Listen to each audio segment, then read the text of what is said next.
All right.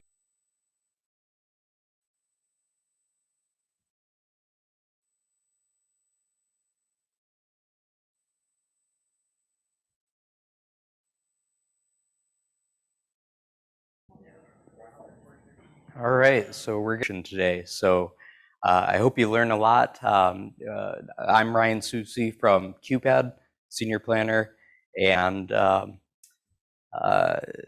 so we're going to switch over. So here's today's agenda. We're going to start the morning here with presentations from Chad Benson with the MSHDA.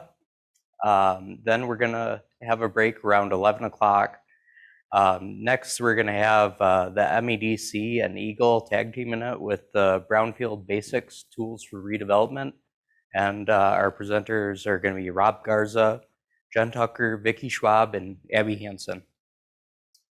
And then following that, we have a federal brownfield funding opportunities presentation by Rosita Clark of the US EPA. We're having lunch at 12:30 here for the in-person audience. So the Zoom audience, you got a break there too, but we're coming back at about 1:15 to talk about state land bank tools with Emily Doerr and Marquette County Land Bank and Brownfield Authority. Giroux is going to be presenting that. Another break at 3 o'clock, and then Land Bank Success Stories presented by Jeff Hawkins. And maybe if we have time, some general questions at the end. So in that survey that I sent out asking you if you'd joined this, I had a question: what do you hope to learn about through this presentation? And here are a few examples of things that you said, and I hope we address all of these things and more during the presentation. I guess we'll start with introductions here just real quick. Hoping to know where you're from and what organization you represent. So we'll start with our in-person audience, starting with you, Ryan. Ryan Lauderdale with EGLE, and I work with Abbie in the Brownfield Redevelopment. Thank you. Yeah, so I don't know that I need to introduce myself anymore, but Emily Leach with Marquette County Planning. Giroux from Marquette County Planning. Emily Doerr with State Land Bank Authority. Ryan Carrick with CUPPAD. And Johnson, Elgin County Treasurer, Brownfield Redevelopment. Jerry Doucette, I'm with CUPPAD and certainly part of the Elgin County board as well. Thank you. Brownfield Land Bank. Excellent. Hey, do you guys want to?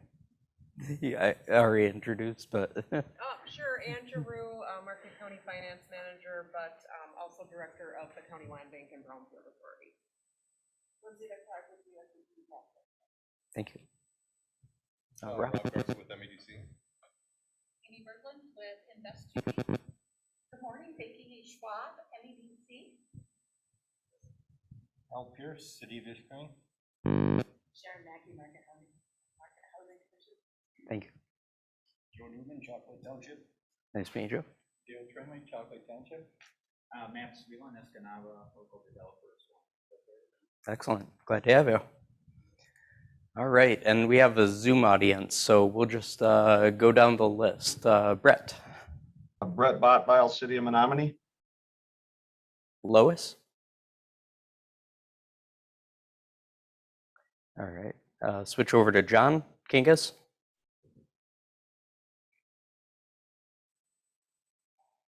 Jason McCarthy. Hi, good morning. Jason McCarthy, Marquette Township Planning and Zoning Administrator. Thank you. Renee. Hi, Renee Barron, City of Gladstone, Community Development Director for the City of Gladstone. Thank you. Elle.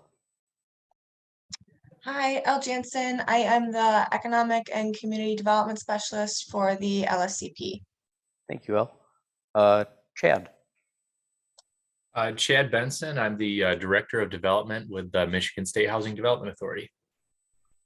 And Aaron.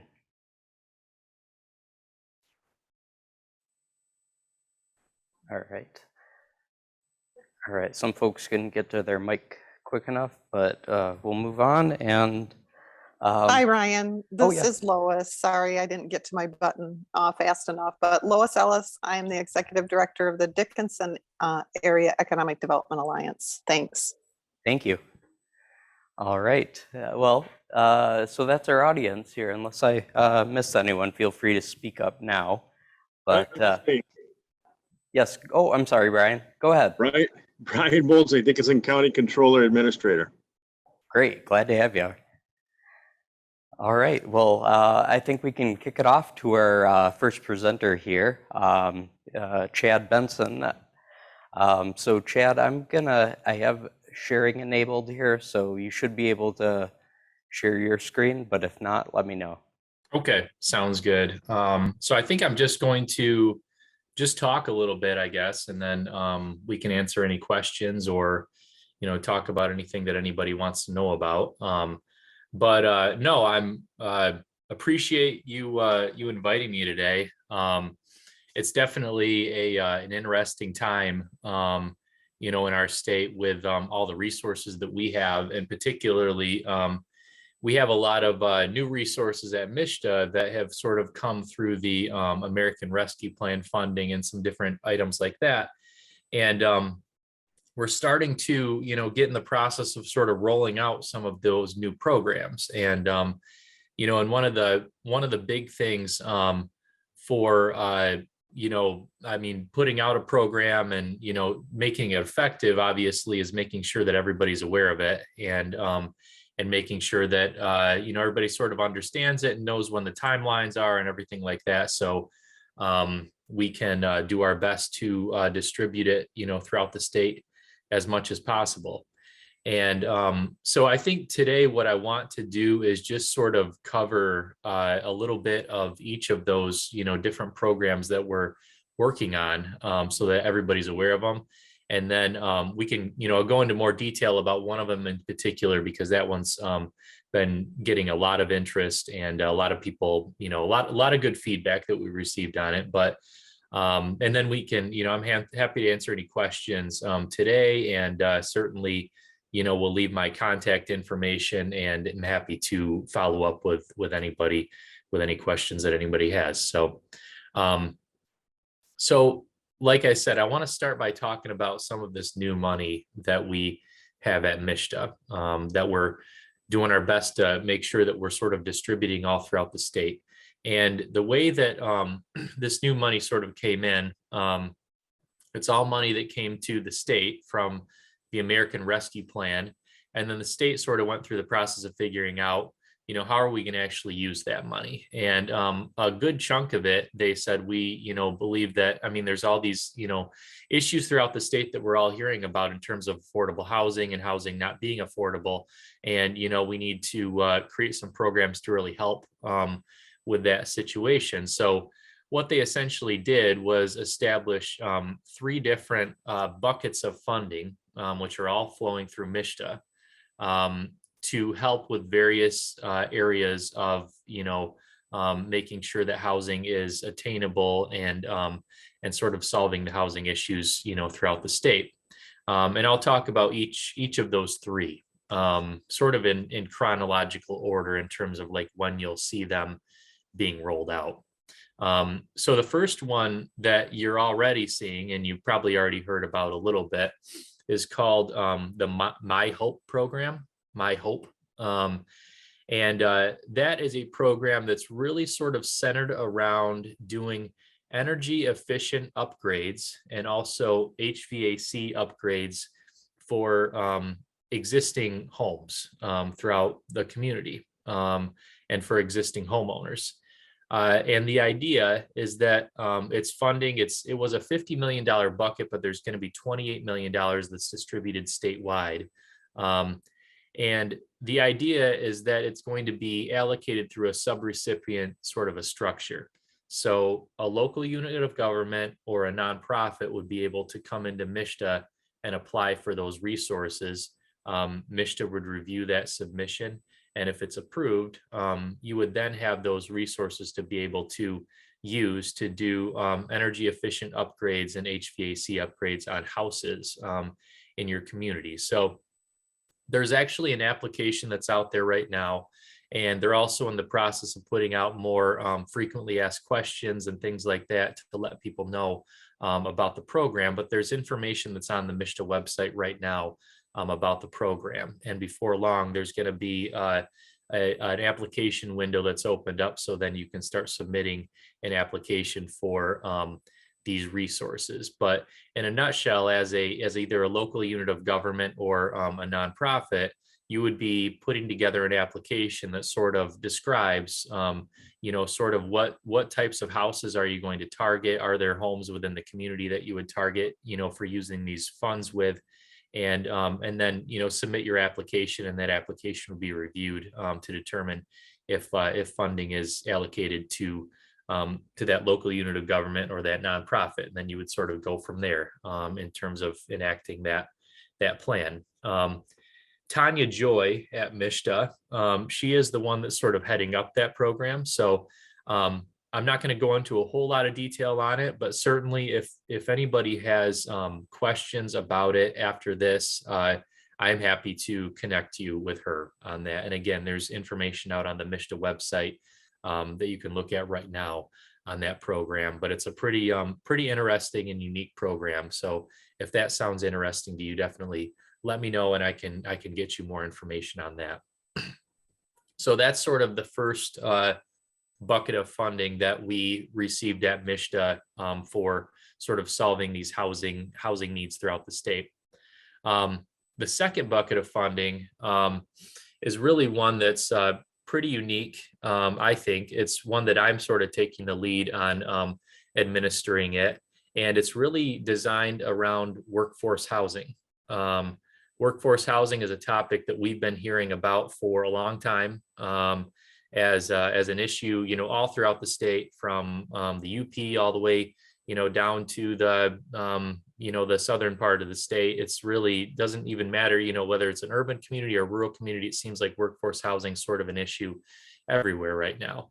And this is a $50 million program called the Missing Middle Housing Program. And it's designed to provide gap funding to be able to help with the development of workforce housing, missing middle housing. Now, I'll go into more detail about that program in a minute here, but that's sort of the second program in line that we're going to be rolling out, and you'll see more on that program over the next month or two in terms of timing, and then eventually, like I said, in the next probably month and a half, there's going to be an opportunity to start submitting applications for that funding source under that program. So that's the second program, the Missing Middle Housing Program that we have. And then the last program I want to talk about, which is another one of these new programs from the ARP funding, is the Housing and Community Development Fund.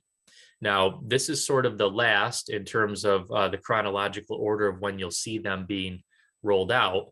But this is another $50 million that was given to MSHDA to administer. And the idea behind it is it's really the most open of the three buckets in terms of the ways we could possibly use the funding.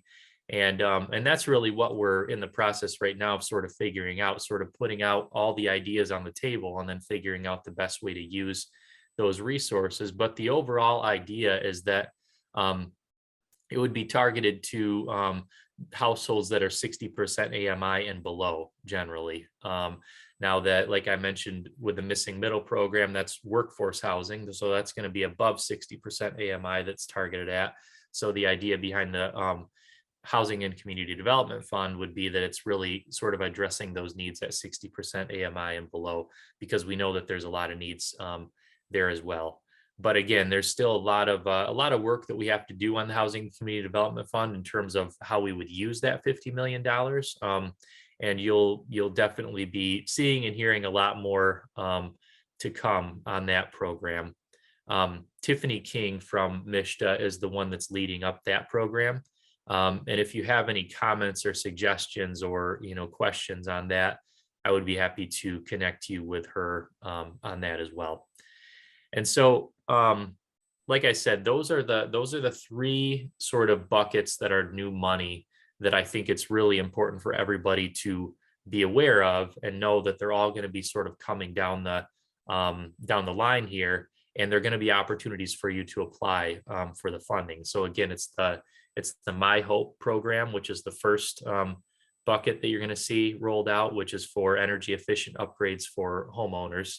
The Missing Middle program, which is gap funding for the development of workforce housing. And then the last one is the Housing and Community Development Fund, which we're still sort of figuring out how exactly that will be used, but it's generally going to be targeted to more traditional affordable housing of 60% area median income and below. So those are the three programs in a nutshell. I think what I'd like to do here for a moment is just sort of touch on that missing middle housing program a little bit more, because that is a program that I'm kind of been tasked with taking the lead on. I've been talking to a lot of people about it, and there's been a ton of interest in the program. So I'd like to just sort of unpack that a little bit. It's a new program too. So it's one that I want, sort of people to be aware of and have a sort of come away with a good understanding of how it's going to work. So, and I think probably a lot of people in the room or on the call have maybe already heard me talk a little bit about this, but one of the issues that we've been hearing about for a long time is, and again, I hear this a lot from people. They call me up because I'm the director of rental development at MSHDA, and they call up and they say, okay, I'd like to do a small housing project, 10 units or less, or, I'd like to do a housing project, but I want it to work for, be able to rent or to be able to sell to somebody who is, sort of a workforce housing group where they're making a good wage and they don't necessarily qualify for affordable housing, but there's an issue where they can't, either they can't find housing in the community or they have to commute a fair distance to be able to find their housing. So, they've sort of come to me in the past and said, well, what sort of programs do you have for those sorts of things? And the response has always been a little bit tough because a lot of the programs that we have at MSHDA, they're federal programs, like the low-income housing tax credit program or our tax-exempt bond program. And they're great programs. They have been awesome for doing, affordable housing throughout the state for people who are 60%, for residents who are 60% AMI and below. But generally, they don't qualify. A household doesn't qualify if they're above 60% AMI. So it doesn't really reach that workforce housing segment of the population. And then also sort of on top of that, it's always a little bit harder to make those programs work in more rural areas where you're looking to do a smaller number of units. Maybe you're a community that, you have a desperate need for more housing, but it's going to be hard to do 24 units or 50 units or 60 units. And the thing about the tax credit program is, while it's not impossible to do a very, very small deal, there's federal requirements that are built into the program that make it so deals that are of a larger scale generally tend to work a little bit better even just from a financing perspective. And so that's the way the program always sort of skews a little bit more. So it's always been a little bit tougher to say, okay, what do I have for a project that's small or a project that is, sort of targeting workforce housing, or both. And so that's where I think this missing middle program is really, really sort of unique. For one, it's going to be grant funding. It's going to be gap funding. So I think it'll work well with small deals. It can be rental housing, or it can be home ownership for sale housing. So the idea is that, a nonprofit in your local community might have an idea for putting together a 5-unit, rental project, or a 6-unit rental project, or something like that. And so they put together all their financing sources. They go out and they get as much bank financing as they can. They look for local resources, but at the end of the day, like we all have sort of seen, a lot of times the construction costs of doing that housing, they sort of exceed what you can get in a sale price or exceed what you can get in a rent. So you end up with this gap that is always very difficult to fill. And that's where this missing middle housing program sort of comes into play. Is it's a grant that helps to sort of fill that gap. So it's not going to finance the whole development. It's not going to even finance half of the development, but it's going to help to sort of fill that gap and get the project over the finish line that otherwise would be difficult to. And then also, like I said, the program's unique in that it can be used for rental or for sale. So let's say that nonprofit decides they want to, that they determine that the needs of the community are not for rental, but they'd like to, have houses that are for sale for people. Well, they could then go put together their financing, and determine what they need to build that house, and then come to MSHDA and apply for missing middle grant funding to help fill the gap on a for sale deal. So then when the units are built, they then would sell those units to missing middle households rather than renting them. So, and that's a very unique part of the program as well that we haven't really had in a program in the state to this point either.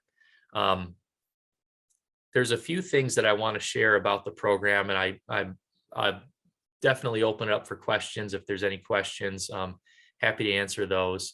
But the program, it's designed that it needs to go to nonprofits. The developer, per the language in the legislation, the developer needs to be a 501c3 nonprofit. So that's a piece that everybody has to keep in mind in terms of who would be an eligible applicant. With the resources, like I said, it's $50 million. It's actually 48 that's going to be distributed, 48 million throughout the state. But we are, as part of the plan, we're being very intentional that we want to make sure that these resources get distributed very well geographically throughout the state. We know there's need everywhere in the state, from the most rural areas to the most urban areas. And we want to make sure that the resources get good geographic distribution throughout the state. So we've gone through the process of sort of identifying the need within each of the 10 prosperity regions. And we're actually splitting out the resources amongst those 10 regions and establishing minimums so that in each region, there's going to be a minimum funding amount that's sort of held for that region until we can't hold it anymore. And the only reason I say why we can't hold it anymore is because it's federal money and there's deadlines around our expenditures and things like that. So at some point, we're not going to be able to hold it anymore. But the idea is that the funding would be available for each region to the extent you have a deal and you can use it. Again, like I mentioned, it's designed as grant funding, so it doesn't have to be paid back. There's a 10-year period that the project will have to either be renting to or selling, or making sure that it's selling to missing middle households. And a missing middle household, this is another important part. A missing middle household is defined as a household that on the low end, their household income is 185% of the federal poverty guidelines. And on the high end, it's 300% of the federal poverty guidelines, which again is generally, it's generally above 60% of area median income and up just above 100% of the area median income. So it's really reaching those households that, we've always had trouble reaching under a lot of the traditional affordable housing programs that we have that are the federal programs we get as a state. So it's really kind of unique from that perspective. So I think the last thing I want to do is just touch on the timeline of that program, the missing middle housing program, and then we can open it up for more questions. So right now, we're in the process of finalizing a draft of the missing middle housing program. we have a draft that we've already sort of put out there and gotten some feedback from a lot of key stakeholders on, and that's been super helpful. I've had a lot of conversations with people about the program.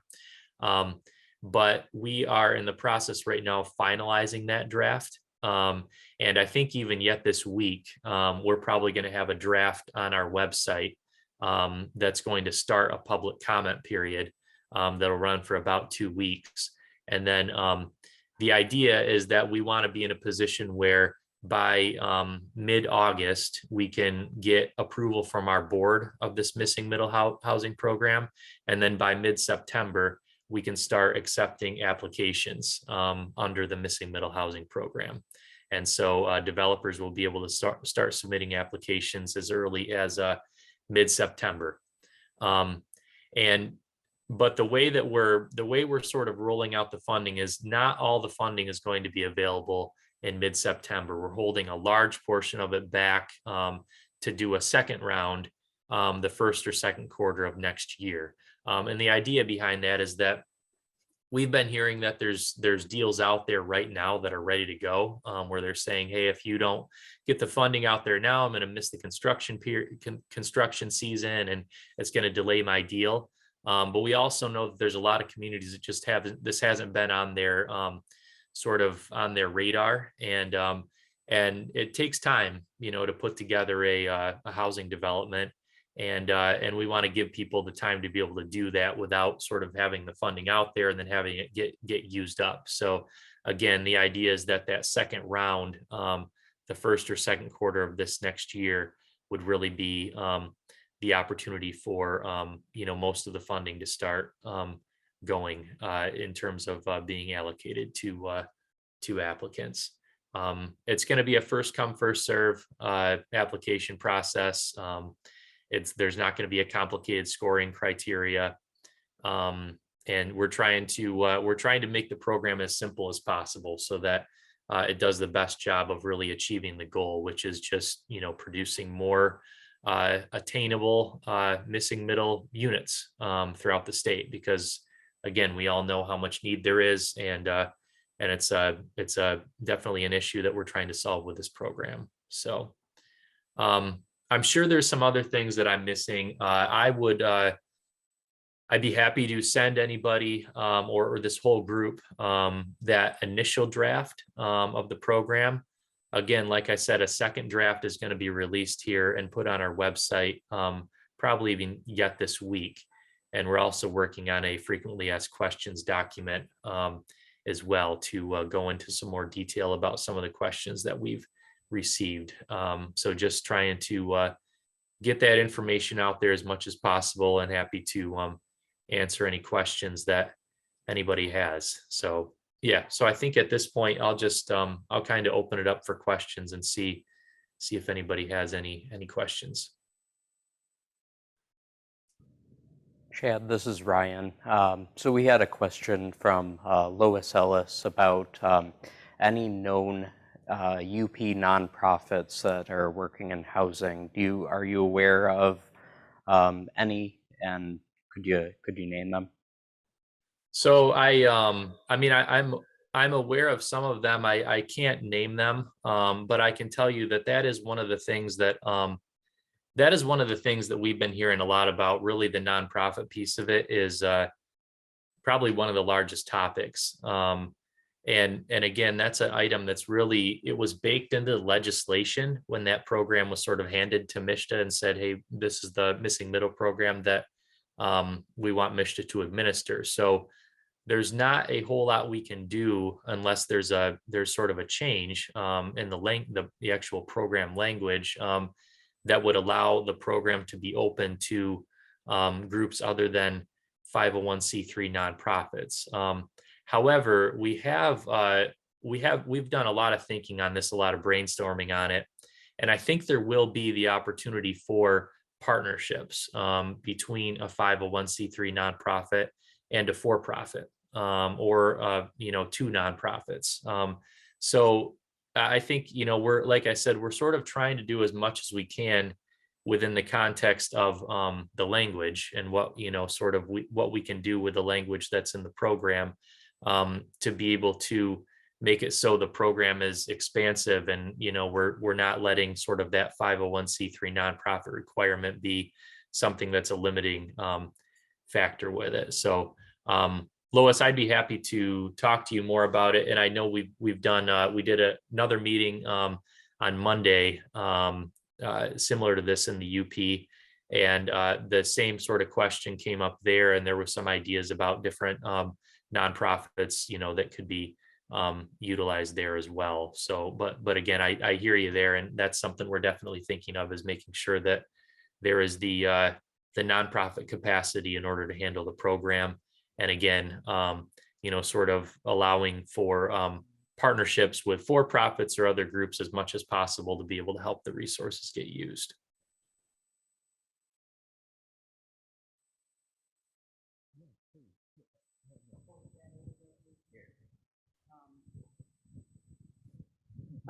It's just an idea, Lois, just as some other thoughts. You do have your Habitat for Humanity affiliate that is in Menominee. I think there's some others in this area.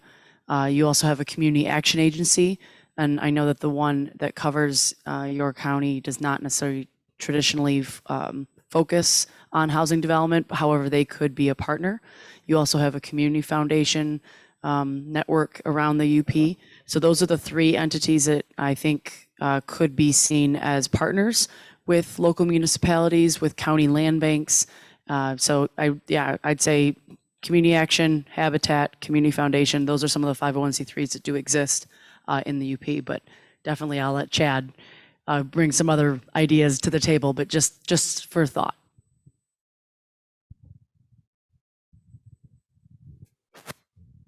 Are there any other questions? Dale.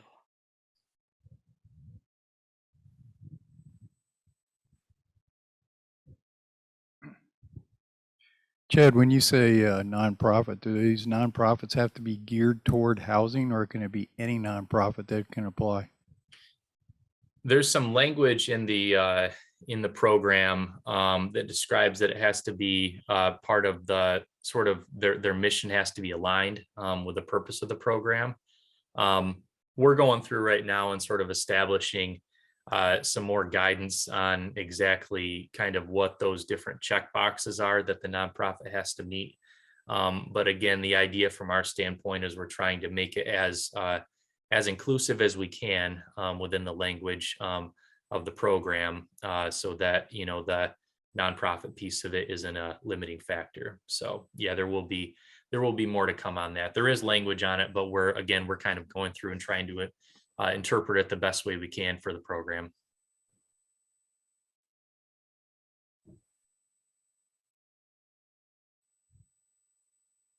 I think so. One other thing that I didn't touch on too, and it's not related to missing middle. Happy to answer more questions too, but we are in the process too of getting towards the end of the statewide housing plan, which I'm sure a lot of people have heard about. I think they're sort of in the final stages of that right now. But that statewide housing plan is something that you should keep an eye out for as well, because it's really a big undertaking. It's a big plan, and it really sort of establishes, sort of the housing strategies and tactics for the entire state. And it's not just MSHDA's housing plan, but it's really sort of takes a look at the whole housing ecosystem throughout the state, and identifying some of the need. I mean, a lot of the needs, but a lot of the strategies and tactics too. So just keep an eye out for that as well. Do we have any other questions for Chad? Sir. Hi, Chad. Matt Sweeland from Escanaba. I'm a local developer here. It's an attractive program, but of course, it's hard to, well, my wife thinks I'm a nonprofit developer, so there you are. But that's not our goal, of course. We're trying to do something in Escanaba that would be very attractive to this program of the missing middle. Is the city considered a nonprofit, a 501(c)(3)?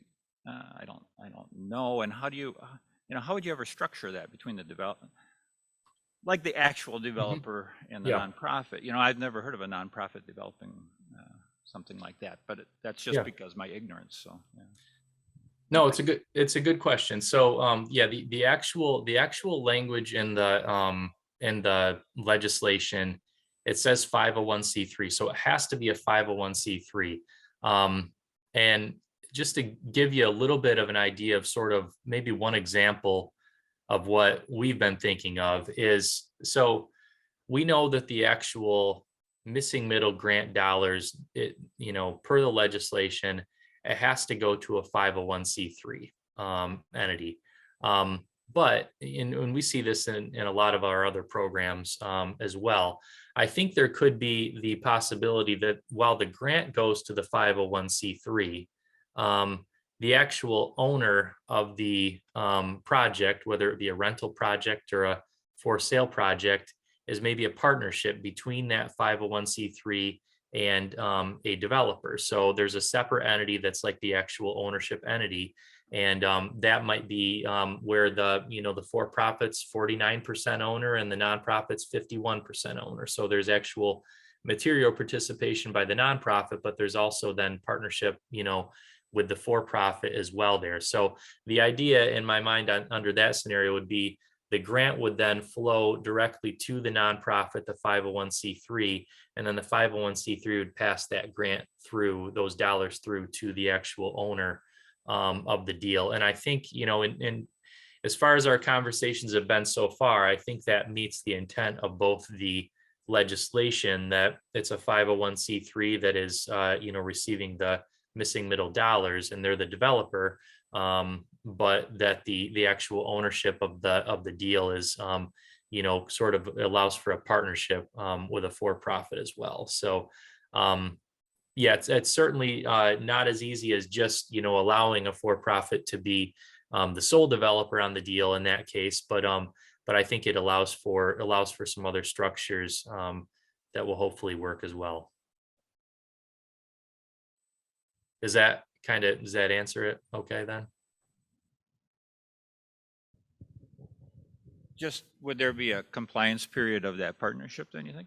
There is, yeah. So under the program, the compliance period is a 10-year period where, like, for example, if it's a rental deal where you'd have to be renting those specific units to missing middle households. And we're trying to make that compliance as simple as possible. Couple things that we are looking at under that is, for example, let's say you build the development and you're looking to rent it up, and that it has to be a missing middle household that's going to be living there. When that household comes to you, you would be like reviewing you'd be collecting the 1040s and just simply looking to see, okay, is the household income sort of within that missing middle band. Once we've sort of checked that box and said yes, they're qualified, they would then stay qualified for as long as they live there. If their income goes up or their income goes down, it's not going to all of a sudden mean that they're not a missing middle household anymore. They sort of get qualified at the move-in, and then they're qualified for as long as they're there. Now, if that tenant were to then vacate the unit and then you're renting to somebody else, it would sort of start the process over where you'd have to then qualify that household up front. But again, once they're qualified up front and they move in, then they're qualified for the rest of their time there. And I think doing it that way, where it's not annual recertifications and things like that, it avoids a lot of those compliance technical issues that we get into with some of the other programs that just make it really, really more challenging to administer. So hopefully that makes it a little bit simpler from a compliance. So yeah, in short, there is a 10-year compliance period, but we're trying to make it as simple as possible. Okay. Hi, this is Sharon from the Marquette Housing Commission. I was a little hesitant to throw this out there, but the Marquette Housing Commission has an arm, which is a nonprofit. It's Affordable Housing Solutions of the Upper Peninsula, with the mission of doing low-income housing throughout the Upper Peninsula. We're a 501c3. So that is a possible opportunity to connect with a 501c3 in the Upper Peninsula. We're new, so our capacity is obviously a little limited, but could probably work through stuff. And also we have LIHTC. So as far as compliance issues go, we could manage and do that end of it too. So I think, we could be a possible option for folks, but again, there is a limited capacity because it's like me. Yeah, that's great. That's great. Right, Tira.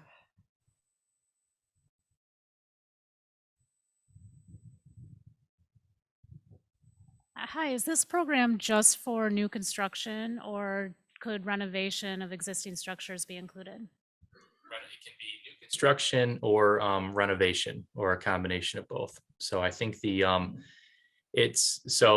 definition of rehabilitation under the program is it's substantial rehabilitation, and I think it's generally like $25,000 a unit. So it would have to be something that's fairly substantial, but it's definitely something that's allowed under the program.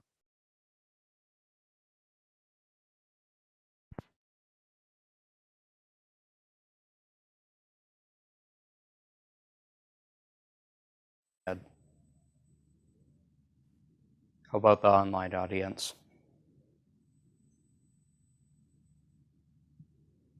All right, with that, thank you very much, Chad. I really appreciate you sharing all this information with you, and we'll get the contact information shared out and recording of this presentation. So thank you, and we'll move along to our next speaker. Thank you.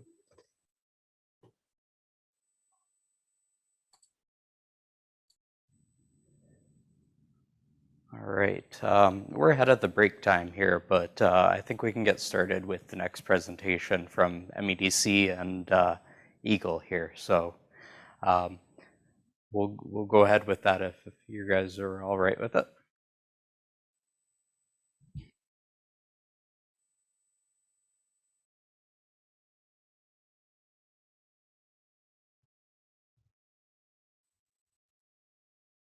Brownfield redevelopment process?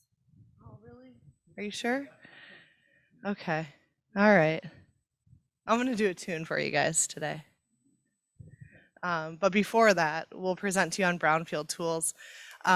We decided that we would do this together for the sake of, oh, sweet. Great. Oh, thank you, Ryan, for everything. For everything you've done. Vicki, this is a cool little tool we can change the slides with too. So we wanted to present together because the way that we look at Brownfield, our premier Brownfield tools in the state of Michigan, is from a very coordinated perspective, working with local communities, but also at the state, both the Michigan Economic Development Corporation and EGLE combined. So 2 state agencies, we review local plans for Brownfield redevelopment in a very coordinated way. And so we want to present to you that key tool, tax increment financing, today, and then also just briefly touch on the other tools that are available for redevelopment.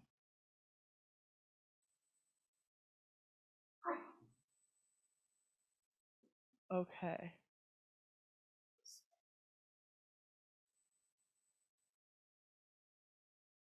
Hey, there we go. I don't know if I did that. Okay, thanks, Vicki. We want to cover a few fun things. One is who's who in Brownfield redevelopment, and that includes us. We're going to tell you about us a bit. And that's when I might do a little number for you. Next, how we define in the state of Michigan Brownfield. It's pretty broad, especially in comparison to the federal definition. So we want to clarify that with you. And then touch on the incentives for funding from both of our agencies, but then outside of those agencies as well. And then give you a few examples. And some of them are going to be in the UP. And depending on the internet connection, I don't know if there is one. Of course there is. We're with virtual people, so that's great. So we might be able to even show you some video examples. And then I think as a follow-up from today, Ryan will probably be able to provide everybody here attending virtually and in person the presentation. So you'll have access to all of those project examples and the 2 or 3 project videos that are just quickie little summaries of the project that occurred, some in the UP, some not, all in Michigan, and our full contact information. Cool.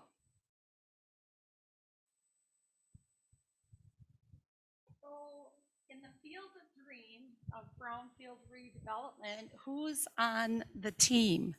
First of all, there's a development team that consists of a developer or qualified taxpayer. There's an architect and support team that can include lenders, attorneys, and consultants. There's a community team. There's the incentives team. The key is that we all work together collaboratively to move a brownfield project forward.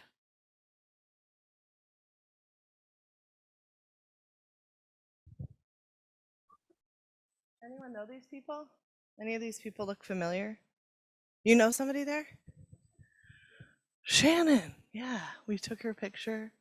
That was from her Tinder profile. Jeff, his as well. His as well. We wanted to give some real life examples. These are people that actually do work in the Upper Peninsula. The development team can be very broad and very project specific. So every project merits its own partners, its own development team, and sometimes that varies from site to site or can vary based on the circumstances of the property. So the developer or the taxpayer is the one that is taking on that development or taking on the ownership. Sometimes that's not even the same person. Sometimes those are 2 different entities. The architect, the consultant, that could be a number of things too. That could be a development consultant. That could be a brownfield consultant. It could be both. The legal team, the accounting team, the lenders, and the management team for the end of the development. Those are all people involved in this process and people that we at EGLE and MEDC are regularly collaborating with to accomplish a project.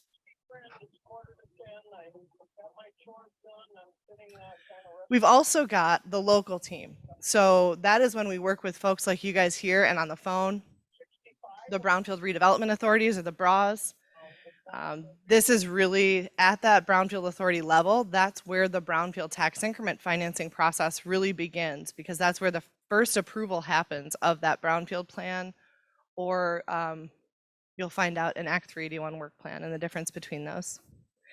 The city council, the city commission, the county board, all of those folks can play a role in the consideration of a plan. Sometimes even other boards too, like a local development finance authority or a downtown development authority, taking a role in deferring tax increment financing for the sake of a brownfield project. So totally depends on the project and the type and the location of that. And then of course the public. This is a very public process. These are all public entities. So numerous public hearings and opportunities for involvement from all taxing jurisdictions occur throughout the winding road. Okay, and then next up we have the incentives team. And first, the local economic development organizations.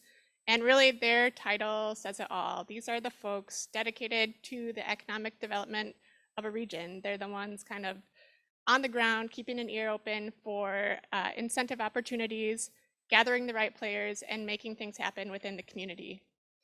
The incentives team, not an exhaustive list by any means, but we think your state agencies, federal agencies, the people bringing the technical and financial resources to the table to help incentivize what can sometimes be difficult projects without those incentives. So like Jen mentioned, we really like to talk about ourselves. So next up, we're going to just kind of give some introductions. So it's my pleasure to introduce you to Abbie Hanson. She's been a Marquette resident since 2005, and she's the Brownfield coordinator at EGLE. Her role is to serve as a technical and financial resource to help facilitate the redevelopment of brownfield properties and support communities throughout the process. She's an aspiring food critic. She really just likes to eat really good food, and getting paid to do so sounds dreamy. She's an avid seasonal fishing partner. She's not really that great at fishing, but really good at sitting in a boat, especially on a nice sunny day. And she's a former local celebrity. She spent time as Northern Michigan University's Wildcat Willie. And while it might seem fun to be a mascot, she can guarantee the experience goes from fun and entertaining to feeling like you're trapped inside a hockey bag very quickly. And Vicki Schwab here to my left, who just introduced Abbie. She hails to us from Nema, Michigan, close by along the shores of Lake Michigan. Once created a brownfield by mistake. Don't tell EGLE. At her family farm. Hopefully that doesn't mean the contaminated type of brownfield. Hopefully it means, you know, the color. Yes. Okay, good. Like you see in the background here. She's the oldest of 6 girls, so I don't know what that tells you about her personality, but you might find out more today as she presents.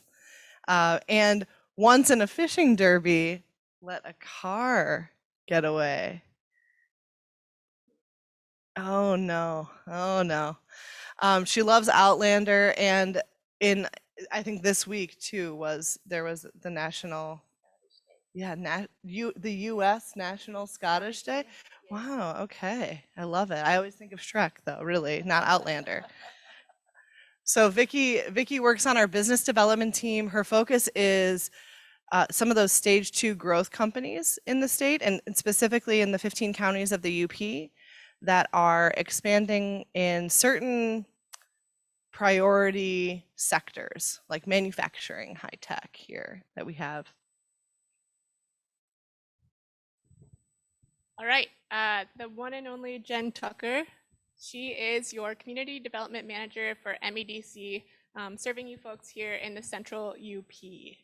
Her favorite drink is the name of a city, so anyone want to throw out a guess what that might be? Well done. Do we have any prizes today? No, sorry, Ryan. She is also obsessed with David Bowie. We have these microphones here, so Ryan, can you throw up some lyrics and maybe we can get a number? And she's also an avid dog walker. So before I ever met Jen in the professional world, little known fact, I first met her walking her dog in Marquette, so it's true.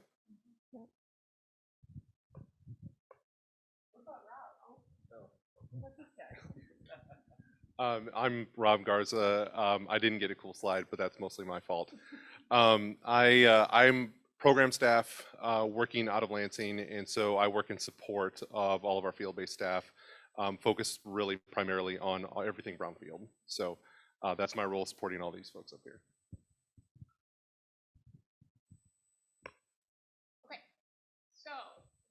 Brownfield or an eligible property. We are going to get into a little bit later here talking about some of the various incentive programs that EGLE and MEDC can offer to help facilitate the redevelopment or development of these properties. But starting with the basics, when you're talking about a brownfield or an eligible property as far as EGLE is concerned, we're talking about a property that is known or suspected to be contaminated based on its former use. So think about your old gas stations, old dry cleaners, abandoned property with a bunch of weird, creepy drums out back that are filled with who knows what, things of that nature. And that's what you kind of want to key in on when you're looking to EGLE for potential support. And in addition to the contaminator facility qualification on the non-environmental side through MEDC, qualifications also include blight, which can be determined by local unit of government. There's also quite a list of items that help determine blight for a property. Property can be functionally obsolete, so that is determined by a level 3 or 4 assessor. It can also be a historic resource, which can be determined through a local historic district, or in fact, be on the National Register. A property can also be adjacent and contiguous to any one of those other qualifiers, as well as be land bank owned or controlled. So I'm going to talk a little bit now about kind of the little bit more of detail about Brownfield TIF. So first and foremost, the Brownfield TIF tool starts with the tax increment financing plan. So that is, of course, started with the local authority and the local unit of government. That will set the project scope. It'll set the eligible activity cost maximum, as well as the eligible property that the project will occur on. There are both environmental and non-environmental eligible activities. Abbie and I will talk a little bit more detail about that here in a few slides. And in terms of process, really, as it's already been mentioned, this starts locally.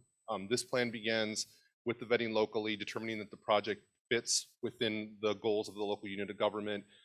The plan gets established, local tax capture is involved, and if there is pursuit for state capture, then that request flows through some of the folks you see up here and makes its way to EGLE and MEDC for review.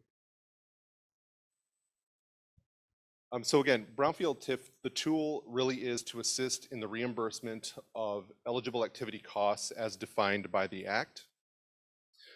These eligible activity costs, both EGLE and MEDC, have a guidance document that's located on our respective websites that really kind of walk through the details of some of those activities if you're interested in looking at it. And again, really kind of the key is that incremental growth in the taxable value is what's collected to help reimburse a developer for those eligible activity costs.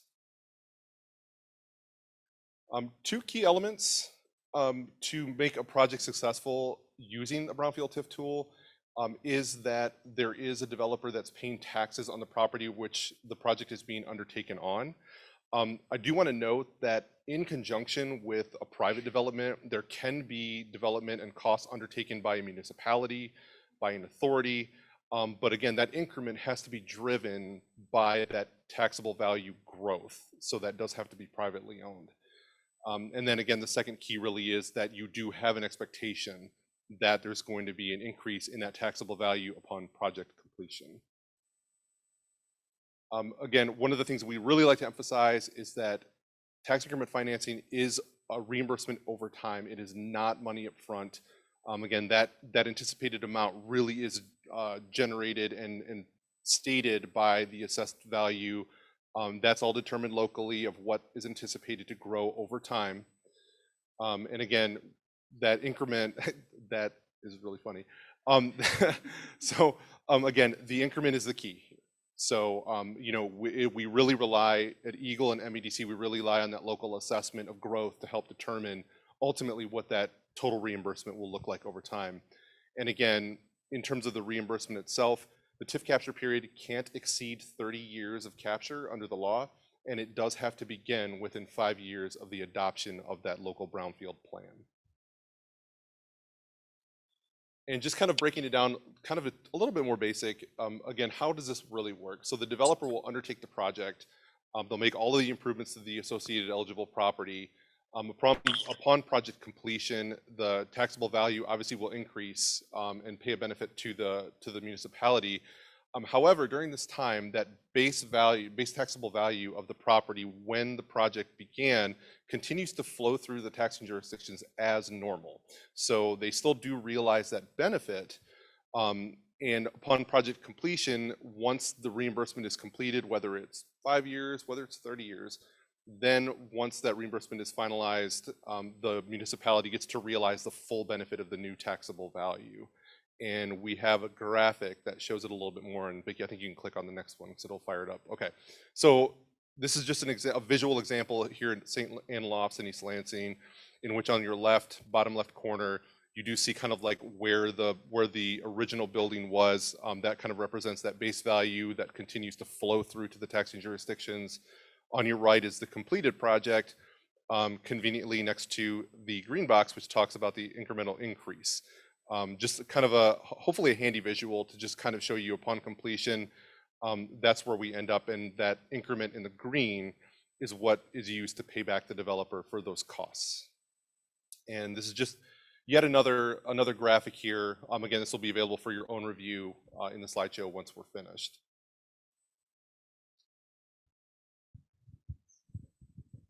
As excuse me, Rob mentioned, there are certain eligible activities that can be reimbursed through Brownfield TIF, and really those can be lumped into two separate buckets. You have your environmental eligible activities and your non-environmental eligible activities. And common theme here, when you're thinking EGLE, think environmental. And some of those activities are outlined here. You have your environmental assessments, so things like your phase 1s and your phase 2s. So those reports going in, looking at the history of the property, getting a feel for any sort of factors that might indicate potential contamination. And then your phase 2s, really getting on the ground, your soil and groundwater samples, all of the work that's done to help quantify what is or is not on site. Baseline environmental assessments, those help to provide liability protection for a potential new owner or operator based on the contamination that may exist. Due care planning and implementation, things like contaminated soil management, installation of a vapor mitigation system, things like that, things that are necessary to make the site safe for reuse.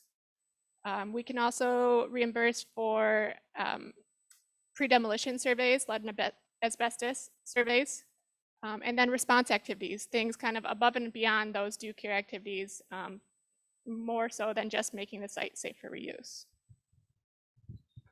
And on the non-environmental side, we can do things like statewide building and site demolition. So this can be full building, partial building, interior only, concrete pads on site, underground storage tanks if there's no material still inside. Lead, asbestos, and mold abatement is also available statewide. Really, there's a overlap here with EGLE, and for MEDC review, really that is defined more toward these elements being affixed to the physical structure. If there is lead, asbestos, or mold that needs to be addressed that is either airborne or in the soil, that's where it falls more onto the EGLE side. And then interest on these eligible activity costs can be taken statewide as well. In some communities throughout the state, based on the core community status, infrastructure improvements that are public are available, as well as site preparation costs. I'd also like to note that these costs are also available whenever the properties are under the control or owned by the land bank as well. Can you guys name a core community in Central UP, or maybe if you represent one, yell it out. Escanaba. Do we have another community in the house that might be a core community? Maybe you've heard the term. Marquette and Ishpeming. What else? Anything in Dickinson County? I know Lois is with us virtually. Iron Mountain. Menominee.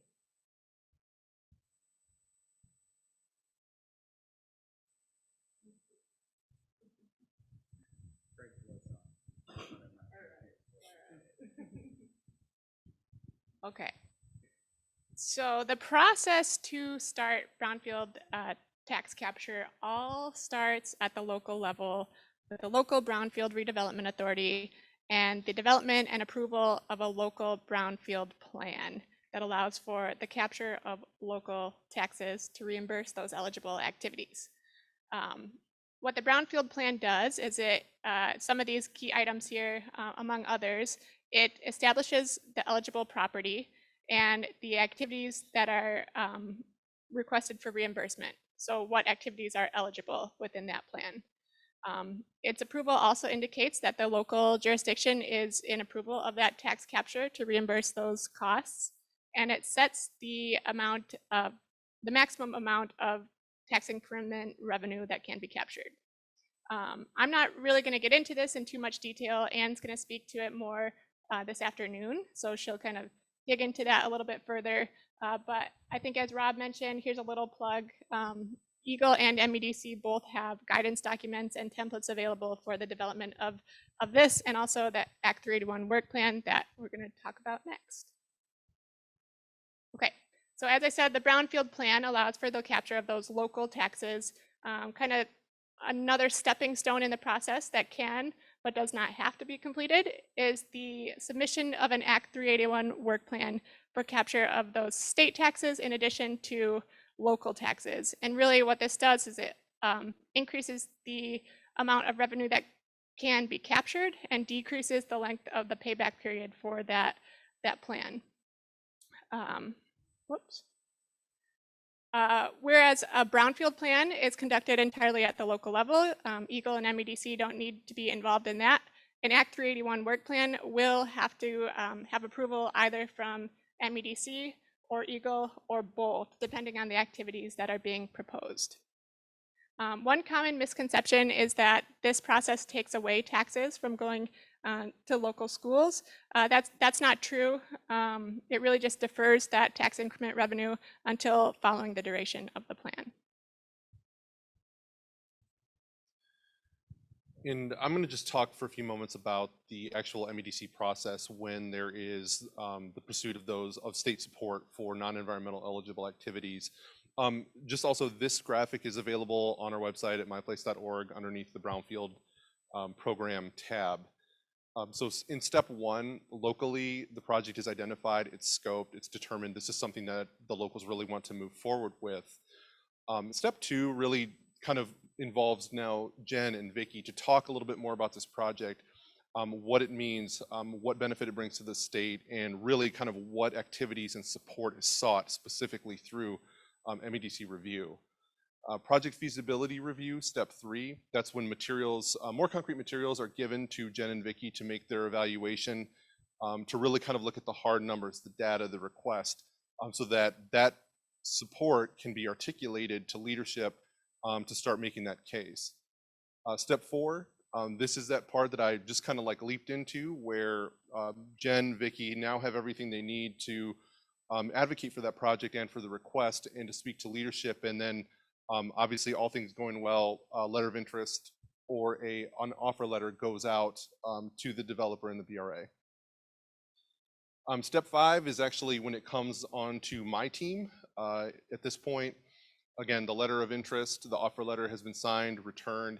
It now comes to my team for review. Specifically, we're doing now the analysis of the statutory components of the request to make sure that the work plan is in line with the law, to make sure that kind of really in shorthand, you know, all our I's are dotted, all our T's are crossed, to make sure we fully understand and then can articulate that request to the MSF board or the MSF delegates based on who would be considering the request formally. And again, step 6, that is going formally to MSF action, as I mentioned. If the request for state capture is more than $1 million, that request goes before the MSF board for consideration. If it's $1 million or under, it can be submitted to the Michigan Strategic Fund delegates for consideration and review. Step 7, you know, we've gotten there. We've gotten to the point where there's an award, the project is approved, and then now really falls into the reporting period. And under Act 381, annual reporting is required for all projects under an active brownfield plan and that are collecting tax capture and have not fully reimbursed. So that is due annually, August 31.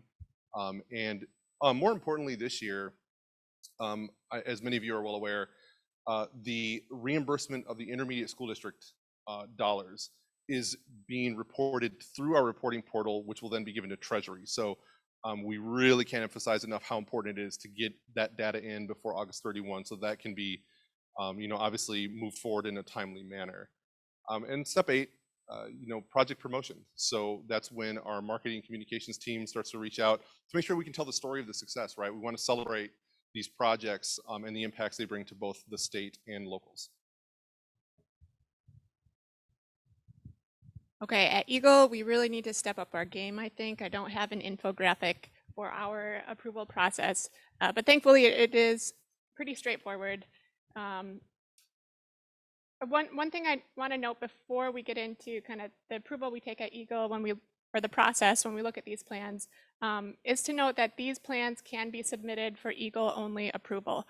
Oftentimes we'll see them submitted in conjunction with requests for non-environmental activities through MEDC, but that doesn't have to be the case. You can submit a plan to either EGLE, MEDC, or both of us.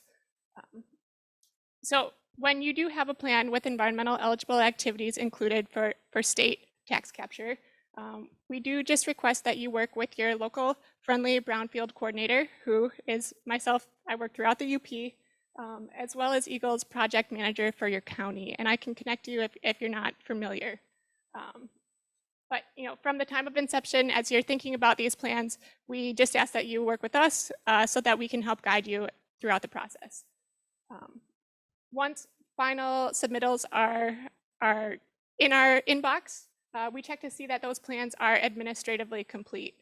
And what that means, we're looking to make sure that you are proposing eligible activities on an eligible property. So, you have environmental needs on a known or suspected site of contamination. Are those proposed activities going to be protective of public health, safety, and the environment? So are they the appropriate activities for the job? And then are the costs associated with those reasonable? So those are some of the things we look for kind of on our checklist when we're reviewing these plans. Once we have a plan that is established to be administratively complete, EGLE has 60 days to review and approve that. It's not a competitive process. It's all guided by statute. And then, wanted to get into some of the other options for assistance specifically through EGLE, because the redevelopment of contaminated sites, it can be complicated. And that's often why you see these old abandoned gas stations or other properties that just sit vacant for years. They maybe have additional costs or activities that would be necessary that people are scared to take on. So yeah, we're here to lend a hand, or 5. And so before I get into some of those EGLE incentive programs, like I said, we like to talk about ourselves. So as your Brownfield coordinator, my job specifically is to serve as your technical and financial resource for Brownfield redevelopment across the UP. We have Brownfield coordinators throughout the state, so don't worry, our friends in the Lower Peninsula are covered there as well. But our job is to get out in the public, things like today, to be a presence in the community, to attend those BRA meetings, those DDA meetings, presenting at workshops, really getting the word out that we do have these incentive programs available, and we want to be here to help you with these redevelopment projects. We can also, there are oftentimes going to be questions that I cannot answer, so thankfully I can connect you with other folks at EGLE, with other agencies and other local staff that might be better equipped to answer any questions that you have. And then kind of last, the cherry on the cake is to coordinate funding assistance. And so we'll get into that right now. The EGLE incentive programs can really be lumped into 3 primary buckets. The Brownfield Site Assessment Program, we also have Brownfield Grants, and we have Brownfield Loans.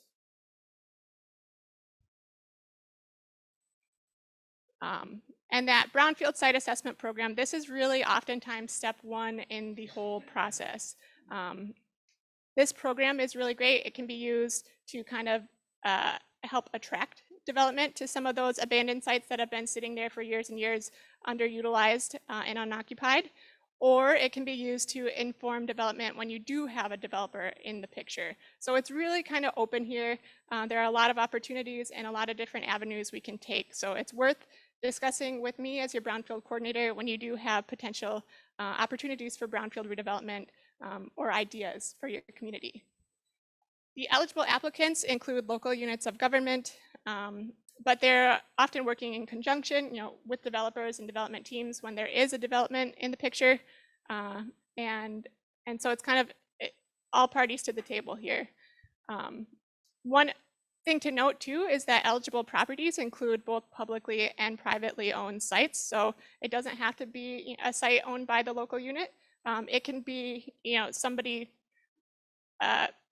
privately owned, obviously. So some old, again, I use gas stations or dry cleaners as examples because we see those a lot. But as a local municipality, if you see those sites and you want to get things moving and that landowner is on the same page, we can help to come in and do some of the activities that can help to promote that redevelopment.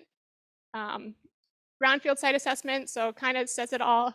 We can do all those activities, with state support and fund things like, again, those phase 1, phase 2 environmental site assessments, those pre-demolition surveys, baseline environmental assessments, and then also plans for complying with due care. So planning for activities that will be necessary to make the site safe for reuse. So hopefully that has kind of started to get the wheels turning about maybe some options locally that you can think of that might be a good fit for this program. But if it hasn't, never fear, EGLE has a tool for that. So this is a screenshot of EGLE's environmental mapper. If you just Google that or go to this website here, it'll take you right to the link. And what this is a GIS-based platform where you can locate sites of known contamination throughout the state. So not only can you do that, but if you see over here on the far side, there are also several layers that you can toggle. So if you're curious if a certain site has or has had underground storage tanks, for example, you can see that. Are there land use restrictions associated with this site? It's pretty powerful and a good place to start when you have questions about a specific property or just want to see what is out there and known about within your community. Okay, the next step kind of oftentimes or sometimes, in addition to that site assessment pot of funding, and before I go here, I do want to note that now, especially in the UP and central UP, this is a great time to think about those assessment type opportunities. The state did just receive some funding through the EPA, and we're going to hear a little bit more about some EPA programs here from Rosita later on, I think just right after this presentation. But this, yeah, $2 million to be used throughout the state to help support assessment of contaminated properties. So really start thinking we do have funding year to year, but now more so than ever, we do have some increased opportunity. All right, EGLE Brownfield grants and loans. Kind of unlike the assessment program here, we want to make sure that there is a development in mind, so that you've already done some of that upfront assessment type work. You know what needs to be done on the site, and there's a plan moving forward. And from there, we can help fund some of the actual on-the-ground type assessment activities. These grants and loans are open to local units of government as well. But again, working in collaboration with the developers and the development team. We can include assessment type activities within these grants, but we would like to see that there has already been some assessment type work done and you kind of have an idea of what you're getting into. Due care planning and implementation. So again, those contaminated soil management, vapor mitigation system, contaminated groundwater management, any types of environmental activities necessary for safe reuse. Response activities. And then through this program, we can fund demolition and abatement type activities. There is a little bit of a rule attached behind that we like to see an equal amount of environmental activities associated with the project. So it can't be entirely a demolition project. But these awards can be up to $1 million in grant funds, $1 million in loan funds, and often or sometimes we do see projects that have both components, so up to $2 million total. Our loan terms are pretty good, I think. Low interest, 1.5% interest rates on those loans, and they're associated with a 15-year payback period. And then that all starts with a 5-year interest-free, payment-free grace period. And this is kind of a nice tool that can be used, and often we do see used when there is a loan component, used in collaboration with tax increment financing. So something to think about if that is a direction that you are going. At MEDC, we are one team in the UP, Vicki and I. However, the tools that we work with are quite different. So as far as community development tools, our primary tool for supporting brownfield projects outside of tax increment financing is the Community Revitalization Program and the Build My Communities initiative. They're both part of the same funding source. And what that source does is it helps fill gaps in construction budgets with grants, loans, loan participation, a variety of resources, dependent on the need, the financial needs specific to the development. So the focus here is specific to downtown properties, specific to filling a financial gap that's identified based on the performance of the real estate, not necessarily the financial need of the developer or the financial need of the community, but the performance of that piece of real estate based on the revenues, the market, the cash flow, and the ability of the developer to seek conventional financing for a bulk of their project.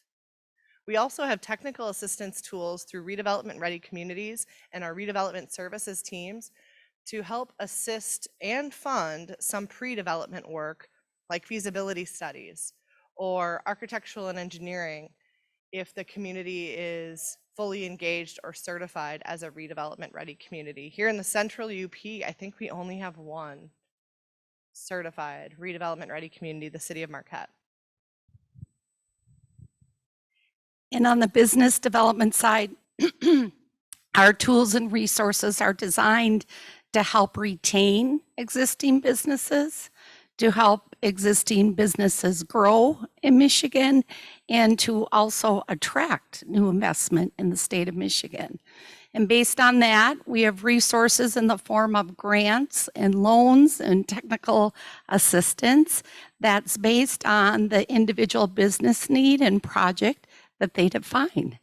In addition, we have capital access tools, and because of the America Recovery Act, we have additional funding through that tool to help in the form of collateral support or loan participation, and soon to be added entrepreneurial support as well. And with our capital access tools, we work with an existing bank or nonprofit lender to help boost the capital stack in the proposed development. So anytime you have a specific project, Abbie, Vicki, and I are happy to connect with you as a community or developer or both in regards to tax increment financing or other tools applicable to brownfield sites. At the local level, you can also implement your own tools and assistance, such as tax incentives. So a lot of the projects that we work with, like Vicki working with businesses or some industrial component, they might also be able to issue a Public Act 198 industrial facilities tax exemption at the local level. Or projects in the downtown might be able to issue an obsolete property rehabilitation act or commercial rehab act tax incentive as well.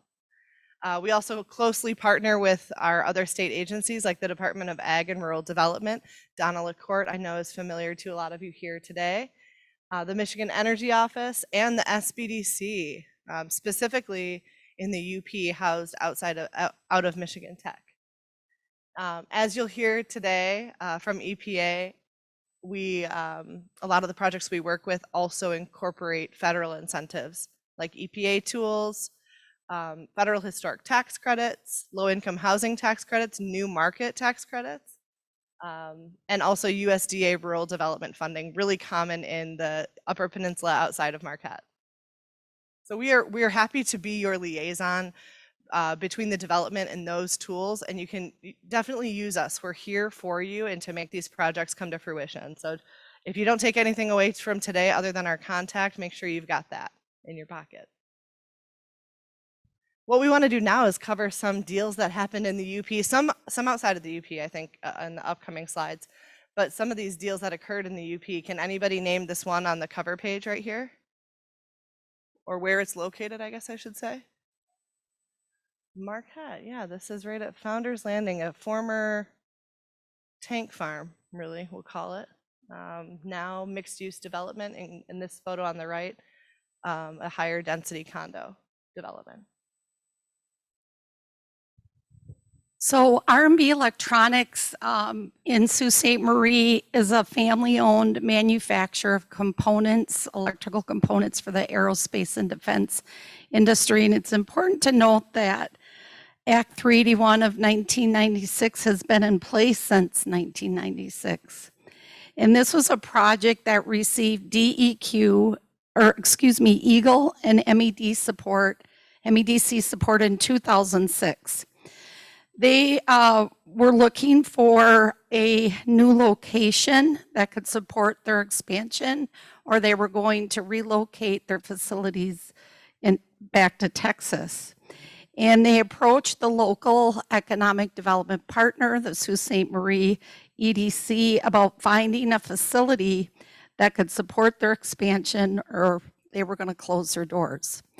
So working creatively with EGLE, they were awarded a site assessment grant and Brownfield grant, and then the MEDC provided support in the form of a community development block grant.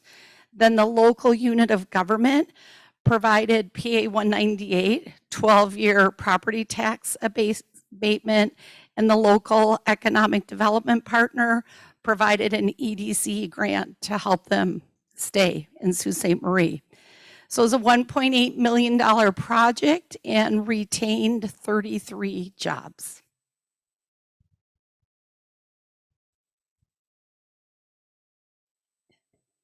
All right, do you think we're going to be able to play this one? It worked earlier. Oh, wait, maybe before you start, Vicki, just a little bit of little intro. We featured Founders Landing kind of in the intro to the project example slides. This is really a neat example in the city of Marquette, again, that utilized a variety of incentives, not only tax increment financing, but other incentive programs through EGLE. It's been in the works since, I believe, 2010.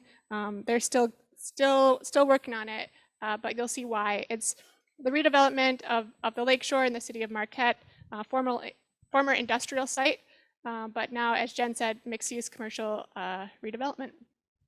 We've all seen them. The abandoned gas station on the corner, the vacant, contaminated industrial site.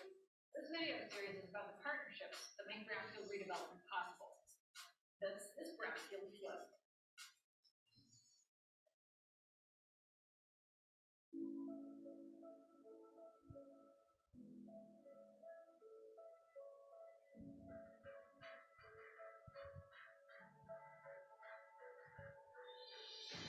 People look at this area, they automatically assume that it was always like this. I mean, this was a very industrial area that was not all that picturesque. I got started in the 1830s. Through the years, it's been, related to shipping. This is where all the material came in out of Marquette. There were 7 ore docks in the harbor. The piers you see out here today are actually old ore docks, just like the one over here.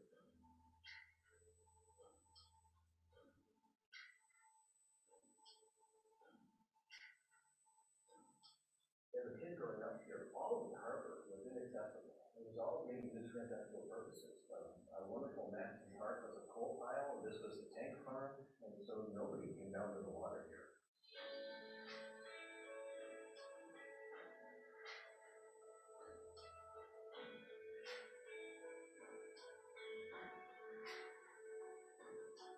It's been a real group effort from day one. The city of Marquette is wonderful to work with. The Marquette Brownfield Authority have reconstituted during this time. This project would not have occurred without the incentive program. And he was stepping in the first place to help the city cleaning up the woods. That was great. That made it approachable for the developers. And now it's a destination. As a destination, not only for the downtown, but the bike going here.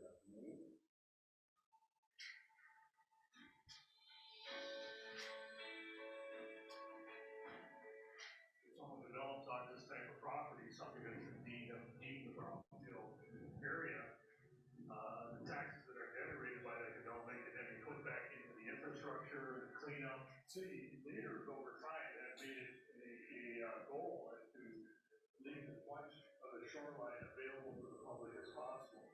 Even where we're standing, the hotel is here, the boardwalk is owned by the city. With the idea being that anybody or everybody that lives or comes to this area can have access to the water. The very successful Brownfield, we feel that it gives back to the community. Our developers are more and more comfortable with using it. And so the opportunity to really see a healthy, vibrant lakefront Marquette is key.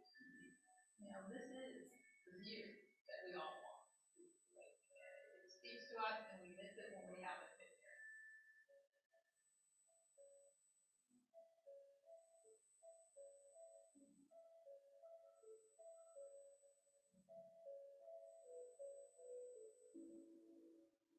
If you enjoyed hearing about this Brownfield project, you can learn more about this and other Brownfield success stories on our website.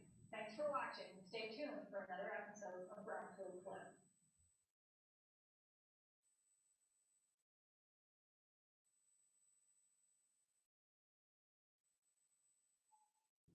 Okay, Another project example, this one in Sault Ste. Marie, and this is happening as we speak.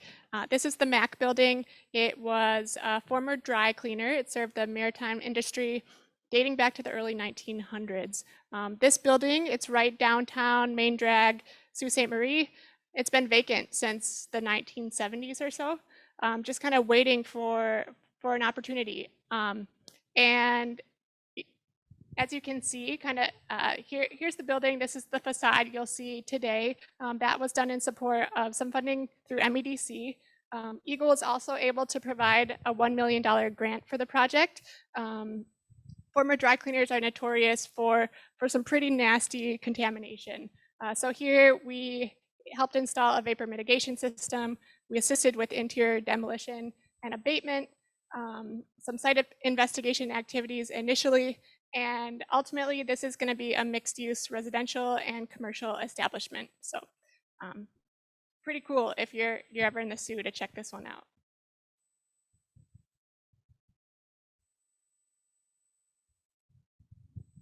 So in 2015, the Michigan Strategic Fund Board acted to support construction of a new steel coil facility in the city of Gibraltar, a project that generated $50 million in capital expense and brought 100 new jobs to the Detroit area.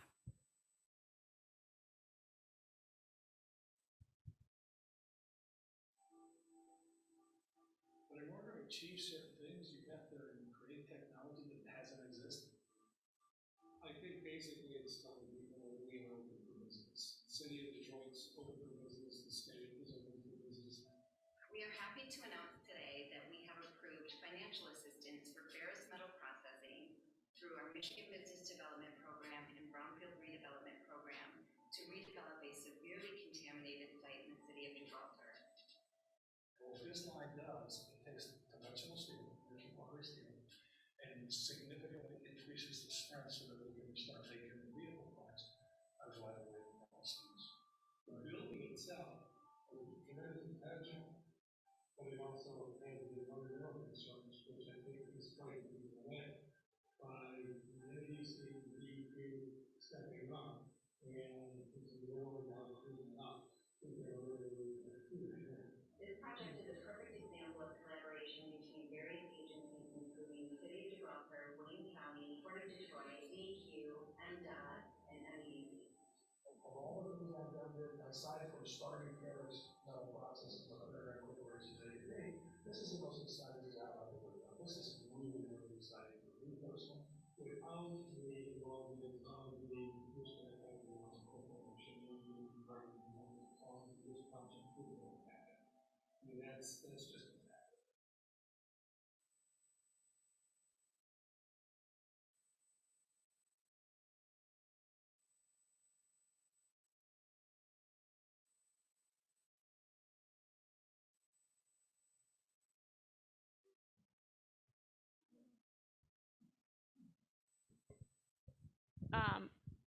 For the online audience that could not hear the audio in those videos, I know the Brownfield Flips, if you just go into a browser and Google EGLE Brownfield Flip, you should be able to find a series of videos there.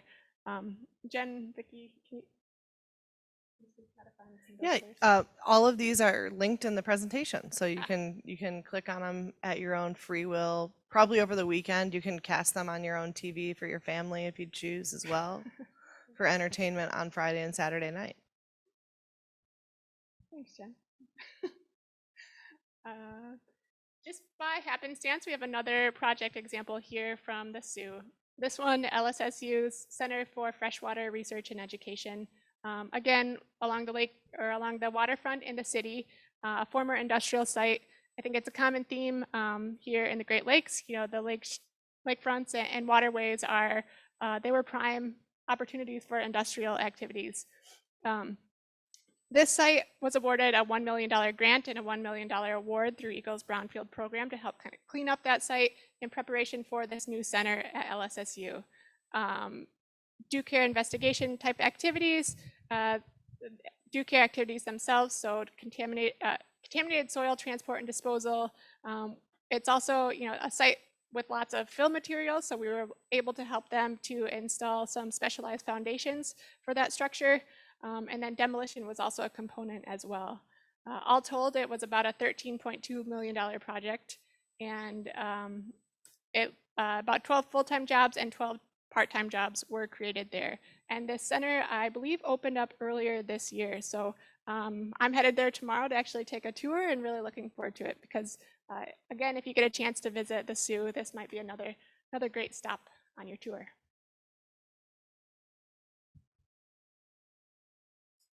Another video for you here, this one in Standish.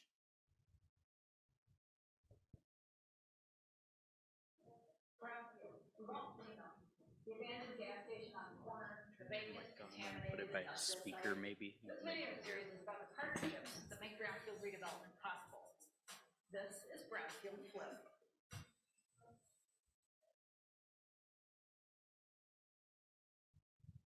Well, back in the 40s, I believe it was, we were experiencing between 18 and 20,000 cars per day driving through this community. We've had people come through town who didn't even know this people was here because they remember the gas station being out there and they couldn't see it that day. It's here at the gym.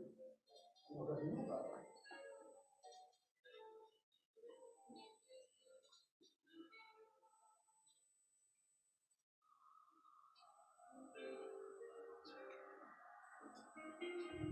I remember most that gas station being a beautiful place. And when it was built in the 30s, the Dutch oil company promised that they would always keep this site in good shape and keep it as a people park.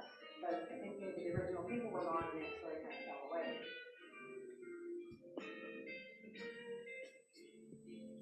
Apparently there had been some concerns about the leaking storage tank. Eventually they ordered the tank to be extracted from the ground and demolishing.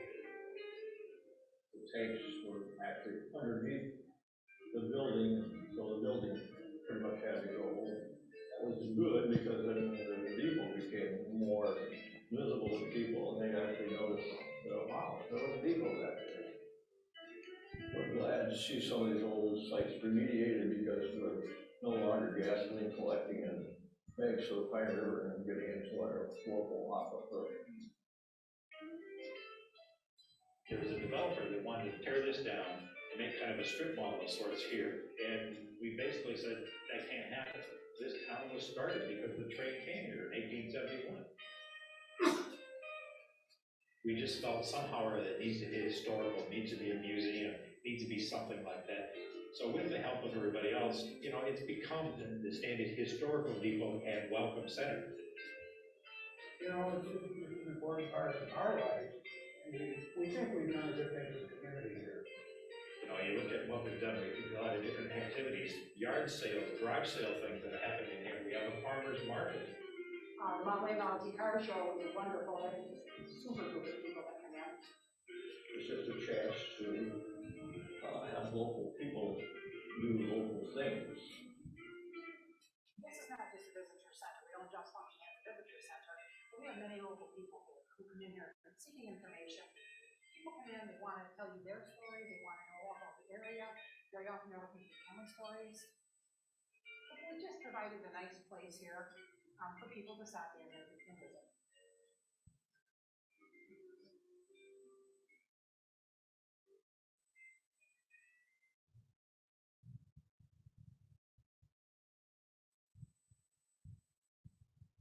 One of our most delicious brownfield projects is featured here.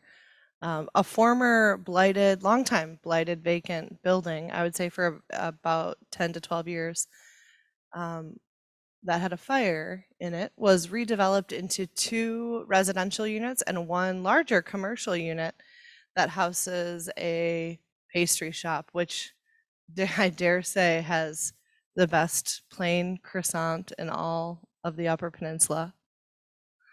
Get one today, but you have to go early. You have to be there like before 9:30 in the morning or they're going to be sold out.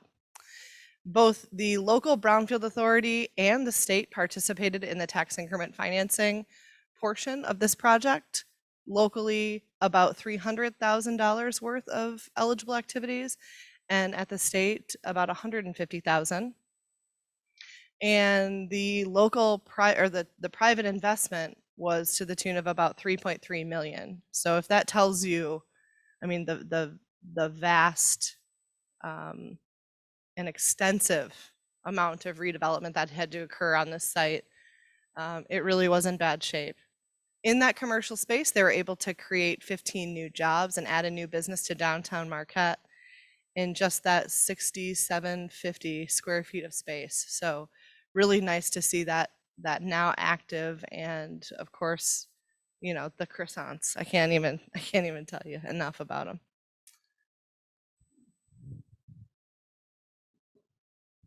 All right, I think this is our last example for you today. Another example that used tax increment financing. This is UP State Bank in the city of Marquette. So through Brownfield TIF, EGLE was able to provide just over $160,000 for reimbursement activities, including environmental assessment, and then the installation of a vapor mitigation system at this location that I believe was a former dry cleaner. All told, again, there was a pretty significant private investment of 3.2 million, created about 5 to 10 jobs, and worked to increase the taxable value of that property. One thing I want to note before I hand it over, I think, back to Jen, a lot of the projects that we featured today have been pretty pricey, pretty big awards. It doesn't need to be that way. So if you have a brownfield property within your community, you have an idea, definitely be in touch with us and we'll see what kind of resources and incentives might be available. You know, if it's a $50,000 property, that doesn't make it any less competitive than a $1 million project, at least, you know, in EGLE's perspective, when there's contamination involved. We've been, I don't think we haven't featured any projects here in Escanaba. We have featured some other projects in the UP, but you know, we've been in talks with the city of Escanaba, Matt here, and we do look forward to working with some additional communities here and featuring your projects at our next workshop. So thank you. Last but not least, we want to turn it over to you for questions. We can pull up questions in the chat from our virtual audience, but also those of you that are here with us today. Questions or comments? Maybe you just like our pants, want to tell us.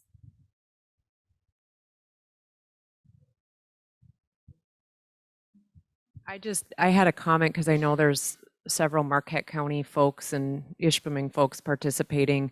For Abbie's programs that she talked about, just a couple of like local, maybe smaller, not as flashy examples of where we've used their programs. 1400 North 3rd Street in the city of Ishpeming, which is one that I'll talk about this afternoon, is a little bit unique because we used both EPA assessment dollars, which Rosita will cover next, and then also an EGLE grant to cover tank removal, cleanup, and demolition of the blighted structure there. We are patiently waiting for that site to be developed, but that's an example. And then another one in the city of Ishpeming is the Jasper Light Senior Living facility, which is now senior apartments. It's a LIHTC project, but there was also an EGLE grant involved in that project.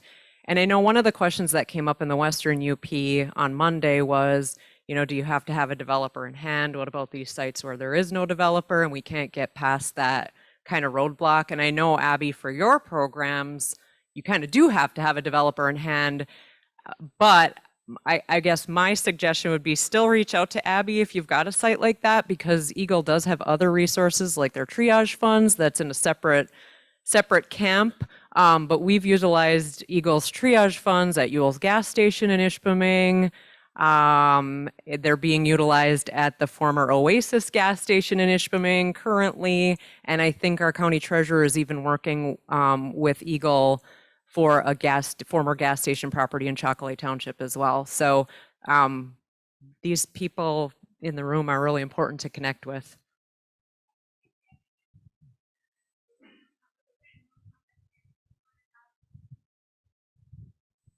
Sorry.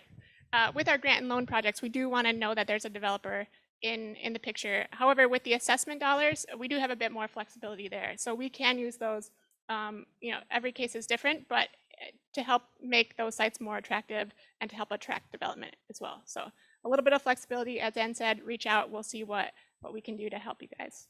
And really good foreshadowing to what the remainder of the day beholds. Thank you, Anne. Stick around for more.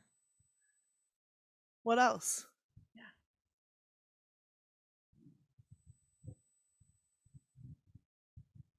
I'll give you a picture here. Local developer or a local purchaser buys a property. Do they need to be involved in the local government before they come to you guys? Good question. And the answer to that is no. Oftentimes we'll see property owners come to us or people that are looking to buy properties. And then from there, we can help include the local unit and get an applicant for that project. Yeah, I can confirm that because when we started looking at our project in Escanaba, the first one I called was Jen because I knew her from the past. And then she put me in touch with Abbie, and they've made the process so easy. But as municipalities, you got to realize that especially local developers in small towns need all your help every time to try to get these projects done. And working with them, it's just been so easy. So far, so good. We'll keep on going. Thanks. A lot of times too, the EGLE and MEDC tools require local either involvement as the applicant or local financial support as well. So Abbie, Vicki, and I will regularly loop in the municipality in a potential project, even if there is a private developer identified. What else? Hey, anything from our virtual attendees? Nothing yet? Okay, feel free to pop something in the chat to everybody that's here virtually if you have any questions about tax increment financing or other EGLE and MEDC tools.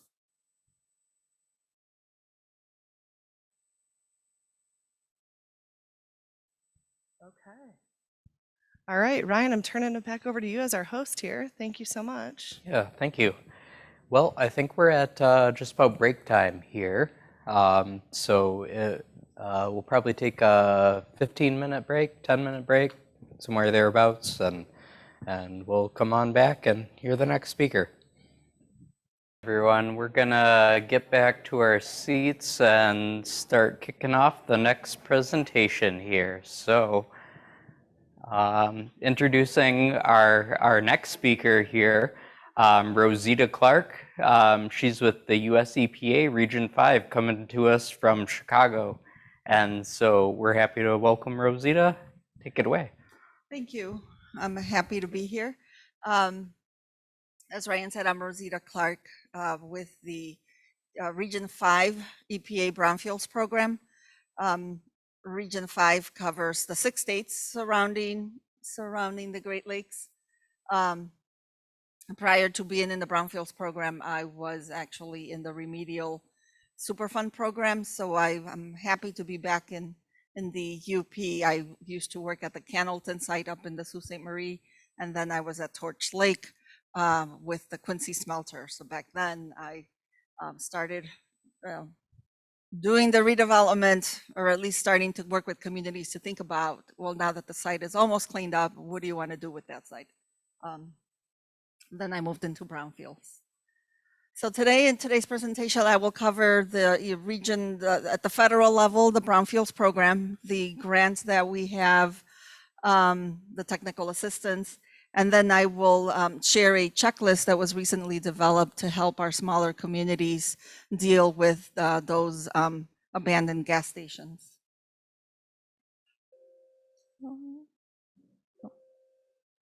Okay. So as earlier, EGLE and MEDC gave a good description of what a brownfield site is. This is the federal definition, so it's just a broad definition with regards to it's really any real property where you have perceived contamination or known contamination based on past uses, and because it's preventing your redevelopment or reuse on that property. And of course that it's contaminated with any hazardous substance, pollutant, or contaminant. It includes the asbestos and the lead. And recently, PFAS will also be included as one of the pollutants that is eligible. So at the federal level, we have both competitive and non-competitive grants. And I will start at the multi-purpose assessment, revolving loan, and cleanup grants. Those are our competitive grants. Those are on an annual basis. We will have, so we have the regular appropriation fund, appropriation bill that comes every year. There will be a competitive cycle. You will see the RFP sort of at the end of the summer, and proposals are due about 60 days later. So typically they're due in the October, November timeframe. And starting this FY22, we also have the bill funds, so that I will review as well. And I will go in detail into all of these in a little bit in the next slides. We also have the environmental job, the workforce development and job training grants. These are grants that are meant for a government entity to collaborate with educational institutions, whether it's a college, a community college, a university, or any technical or educational institution within your community, to help build skills in the environmental programs. And in these sessions, I know we've been discussing a lot about housing as well. So we've been developing programs with regards to asbestos and lead abatement, and just getting those homes into a cleanup state, redeveloping those homes. Then we have the land revitalization and the technical brownfields are assistance that we provide to the community.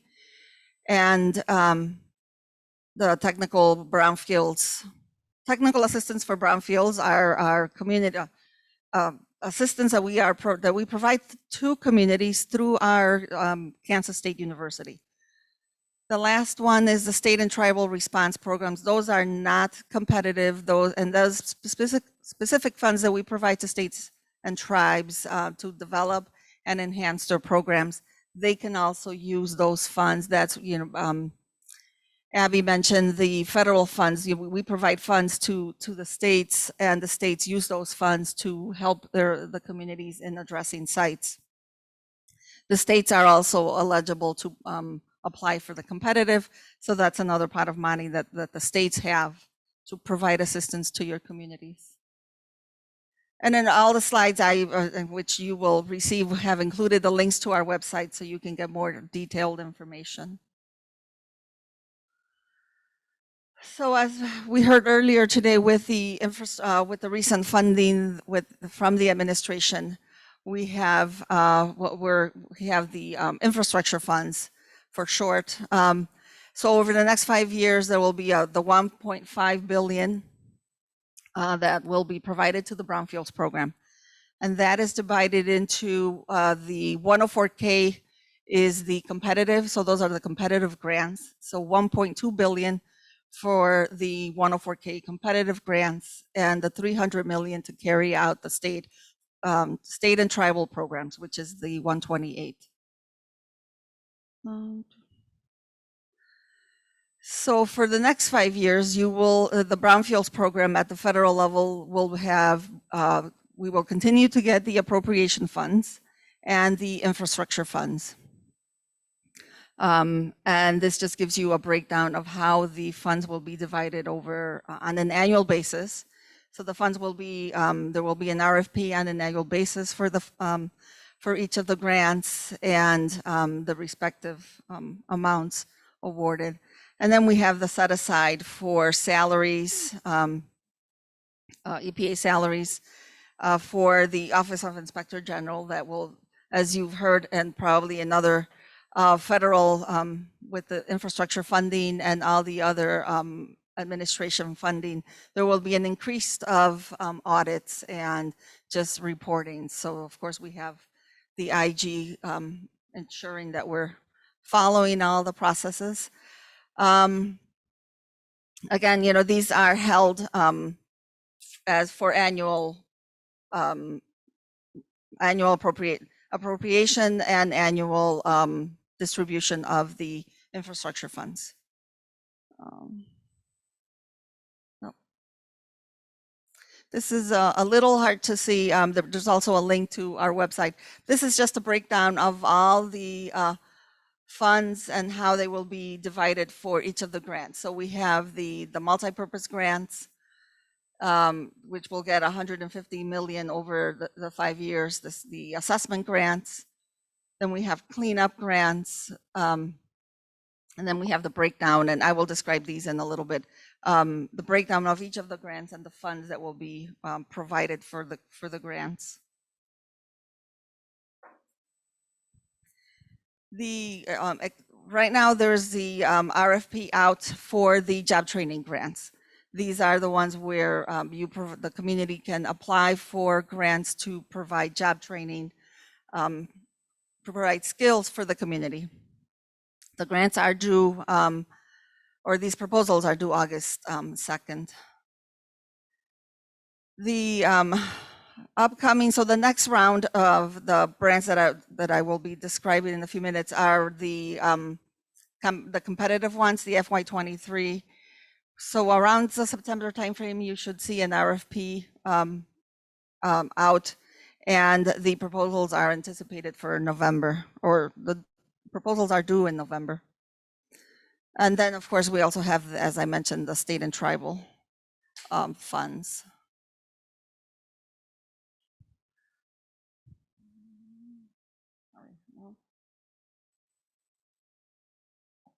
So the 104K overview of the regional, of the multi-purpose assessment and cleanup grants. The assessment grants are meant for communities to, if you know that you have multiple sites, you know, as the EGLE described, you know, the work that they do, and they help out, and it's typically on a site-by-site basis. If you have a site that you need assistance with, you'll contact your state. The federal grants are typically meant for communities to request a grant to deal with your entire community, so your jurisdiction. So you can request a grant to deal with more than one site. And typically when you apply for these grants, you have an idea of what sites you want to address. So one of the requirements in the write-up is to describe your target area. And if you know a specific site or a few sites, you know, you would need to describe that in your proposal.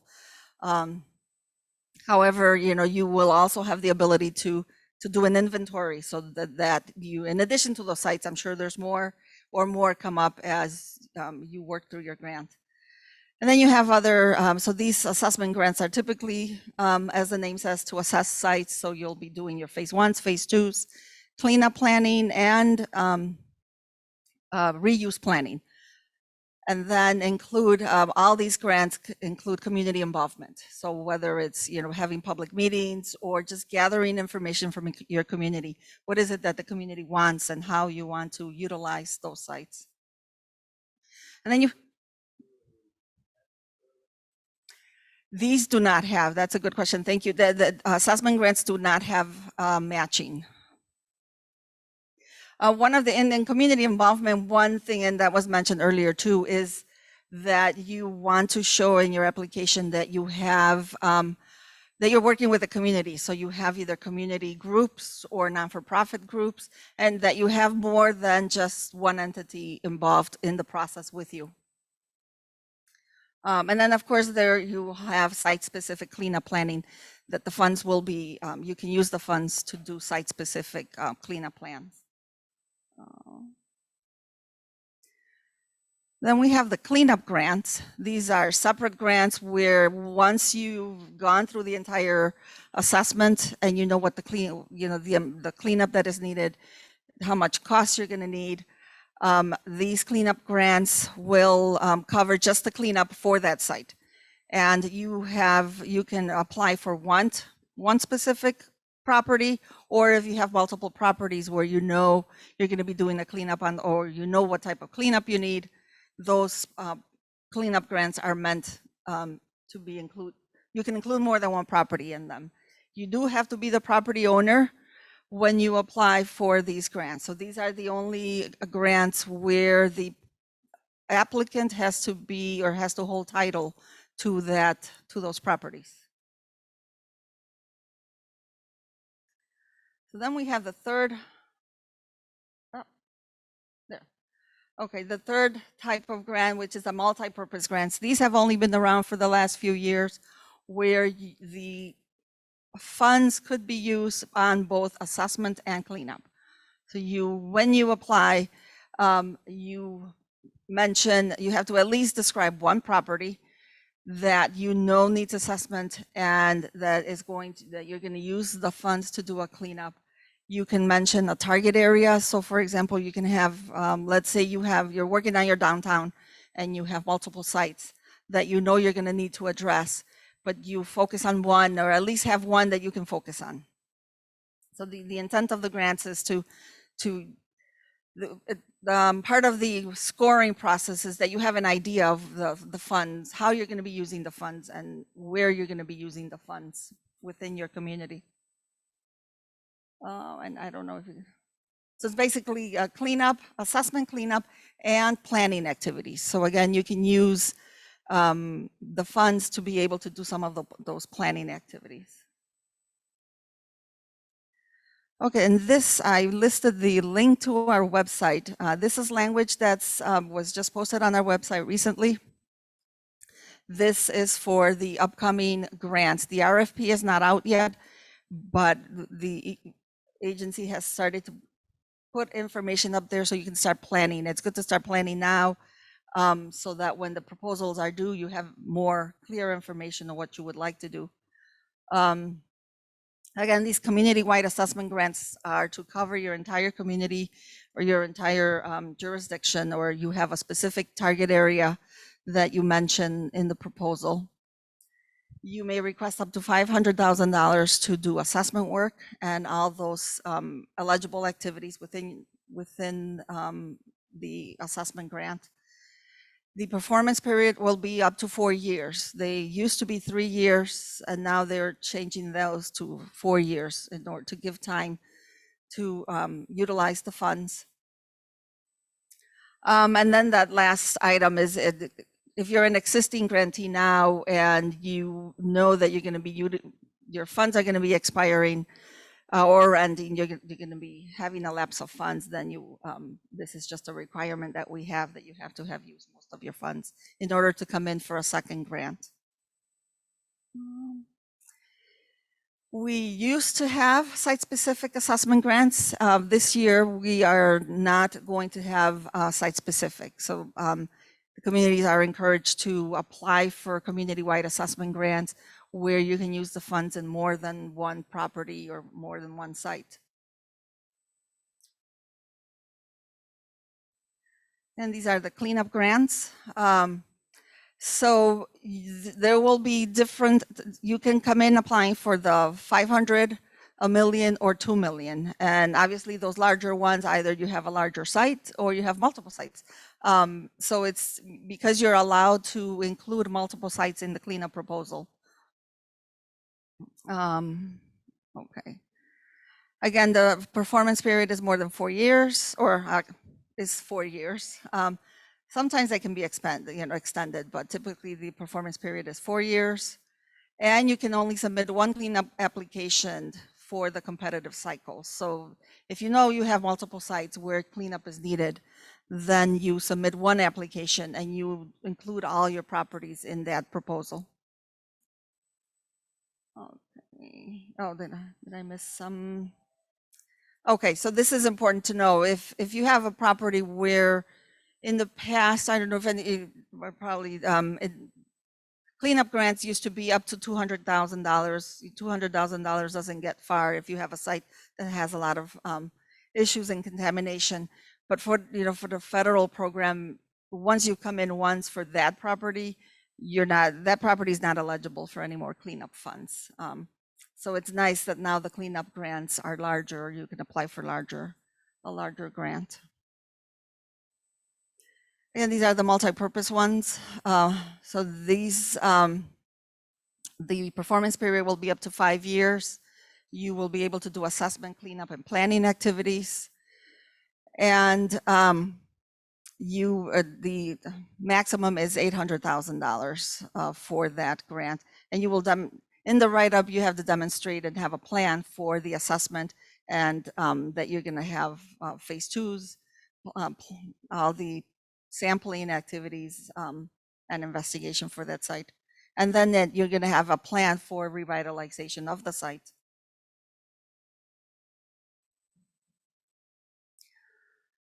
Okay, so here it discusses how a multipurpose grant applicant should have the capacity to conduct a range of eligible activities. Typically, and I didn't mention that at the beginning, with all our grants, part of the process is that the funds, one of the requirements is that you will hire a consultant or a contractor to be able to help you and guide you in doing all this work. I think if I'm going too fast, if there's any questions.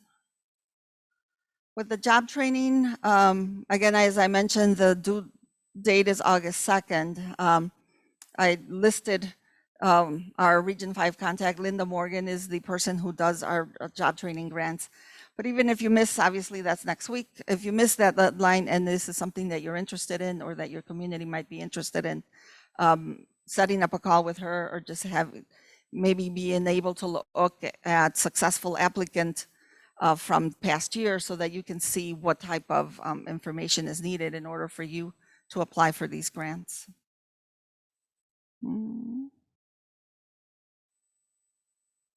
Okay, so I've discussed all the competitive grants. And these are, we also provide technical assistance.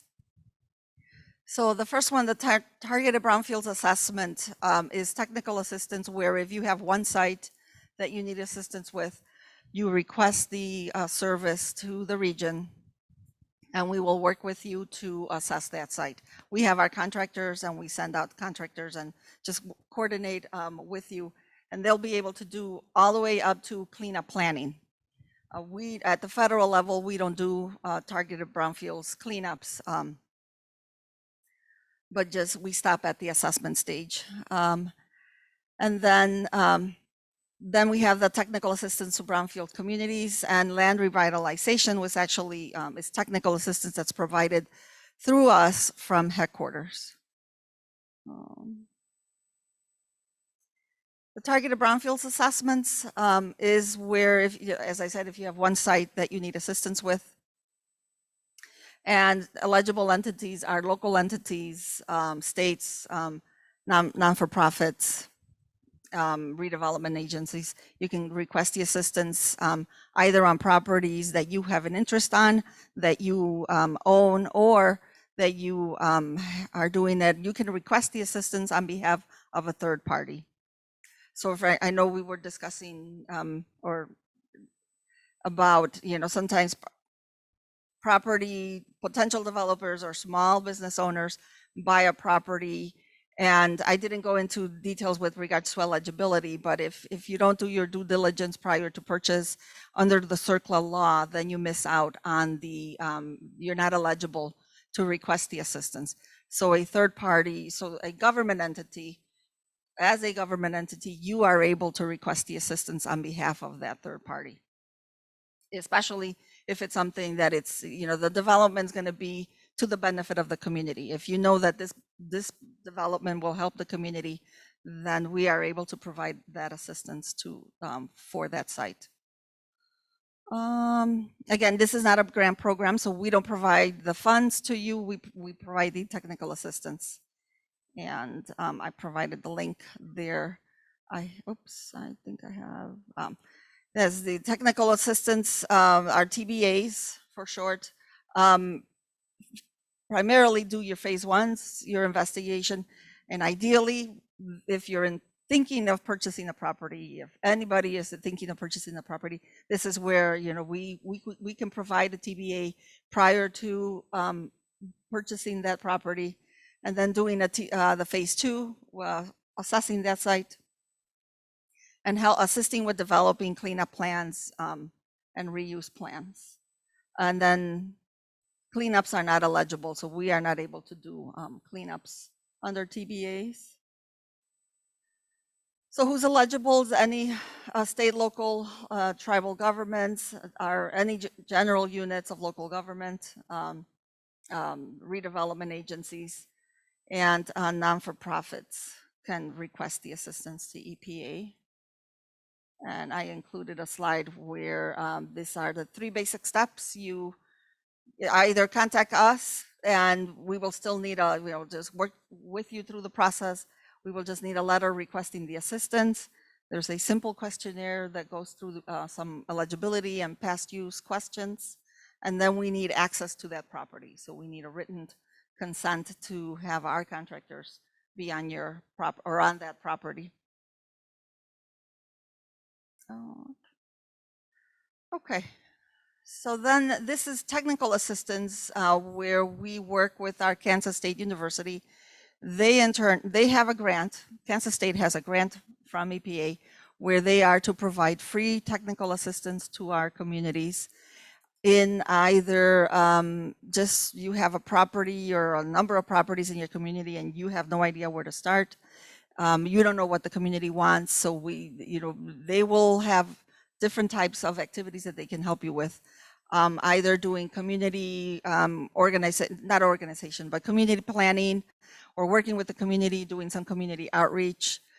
They will help also in reviewing your proposal. If you're thinking that you're coming in for a federal grant to EPA, they will assist you in writing. They are not able to write the grant for you, but they will guide you in the process and review your application.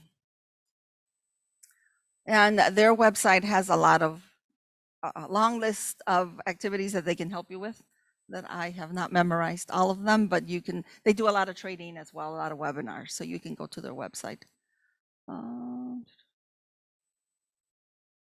And this is just more of the link. These are all the different agencies throughout the country that help us in providing free technical assistance to our communities. We recently just started working with Groundwork USA, so they also can help in providing technical assistance. And these are just some of the activities that they can help to help you in trying to address your sites. And then we also work with our tribe. So I have those because I've been doing other presentations as well. We help our tribes in doing the same thing, to developing their communities. Let's see, I'll skip to this one. These are just more links to some more tech tools that we have on our website. Okay, before I get into the checklist, is there any questions? Nope. Okay. Okay, so this is just a few pages. I've also shared this with Ryan, so I think he'll be able to share this with you. It's a checklist meant for smaller communities to try to address their abandoned gas stations. There's a lot of links in the document that will then take you to resources or potential resources. Yep. And these are just pictures of, these, which I'm sure you're all familiar with, these types of sites in your community. Or, and then it just goes through, what to look for, and all the types of possible contaminants and issues that we need to address at gas or abandoned gas stations. So in general, I know when it comes to gas stations, we go through the state for eligibility. But also, because of the abandoned buildings, there, could be other hazards, so you have to deal with lead, asbestos, or possible even just things that have been deposited there through the years. So this is just, I won't go in details through the checklist, and I know that's being covered by so it'll just go through. It's a checklist that was meant to help our communities to address these. And the Brownfields program is working very closely with our LUST program to try to address the sites on their list to to see if we can use some of the Brownfields funds to address the petroleum sites. And I think that's the last. It's just more information and resources. And these are the Region 5 Brownfields team that you can reach out to with any questions. Oh. Thank you. I don't know if there's any questions. I don't know if there's anything in the chat. Or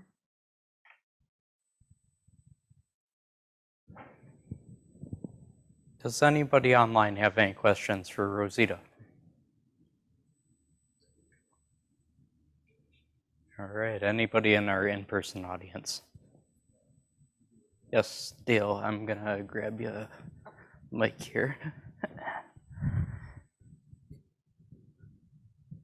There you go. As a clarification, to give you an example, we have a resident in our area that owns a former landfill.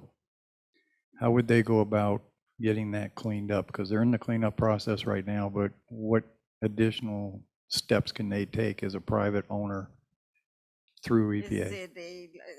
So I guess that's one thing that I probably, under eligibility, we have a list of eligibilities. Is it a landfill that's regulated already by the state, or? No, it was designated as a community dump site, and not a trash dump site, but more of a car, oils, that kind of thing drop off. So under Brownfields, we don't cover solid waste. So removing the cars and all the solid waste is not part of the Brownfields program.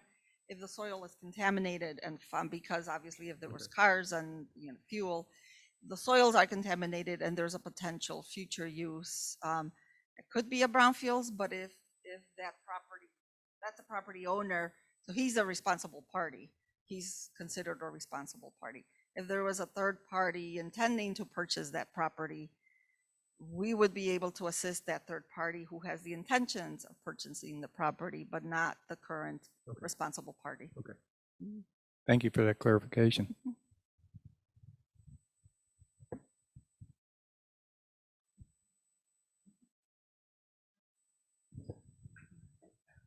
I was just going to mention again, because I know there are a lot of municipalities within Marquette County here. Our County Brownfield Authority does currently have an EPA assessment grant. We were awarded our second assessment grant last year. So we have $300,000. I would say we've probably spent or committed about a quarter of that maybe at this point in time. So just want to let you know that those funds are available in Marquette County. And because our Brownfield Authority has now received 2 of these grants through EPA, I would encourage anyone who, if you have projects in your municipalities that you're interested in applying for funding from EPA or any of these programs that Rosita talked about, we would be happy to help with that and either help you with the application or be the applicant ourselves, since we have that history. Just wanted to make that offer. Thank you, Anna. I think, and I maybe rushed through it, I'm not sure if I discussed the coalition grants. So those are grants that are meant for multiple parties to come in together as a coalition and apply for an assessment grant. So typically the lead applicant would be someone who, as Ann mentioned, has some expertise and more capacity than the smaller communities. Then it's meant for smaller communities to be part of that coalition. So the assessment grant will cover all the jurisdictions within the jurisdictions for all the coalition members. So if there's, let's say, 5 entities, counties or communities or townships being the coalition members, that assessment grant will cover or can cover all your jurisdictions. And those tend to be more successful. The competitive grants are very competitive. And so if multiple, especially if you don't have that capacity, if you don't have the big capacity to be able to apply for a $300,000 or $500,000 grant and then be able to work with that grant, it's easier to come in as a coalition. The funds will be larger. I think they're up to $1 million for coalition. But then those funds are utilized in all your communities. So those are another ones, another type of grant has been successful in since they started, I don't know, about 4 or 5 or a little bit longer than that. So those are good grants to come in for.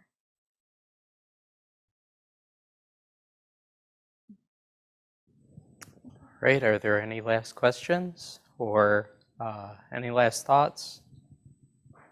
If not, we're going to break for lunch and we'll come back at 12:45. So thank you very much, Rosita.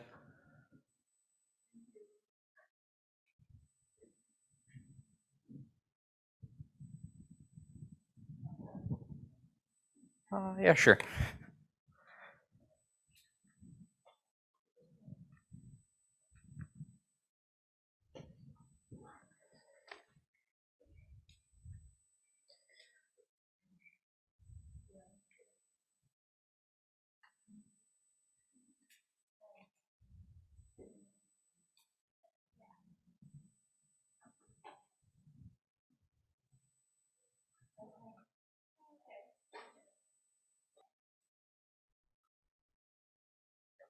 Perfect. Okay. Do you want me to?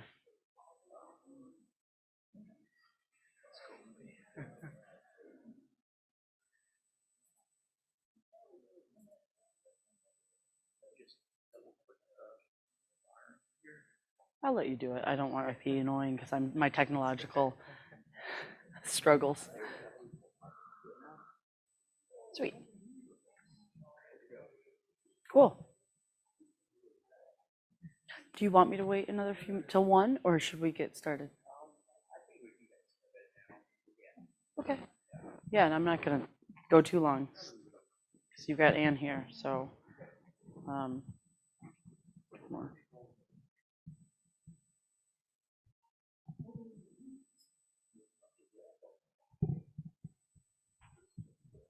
My pocket.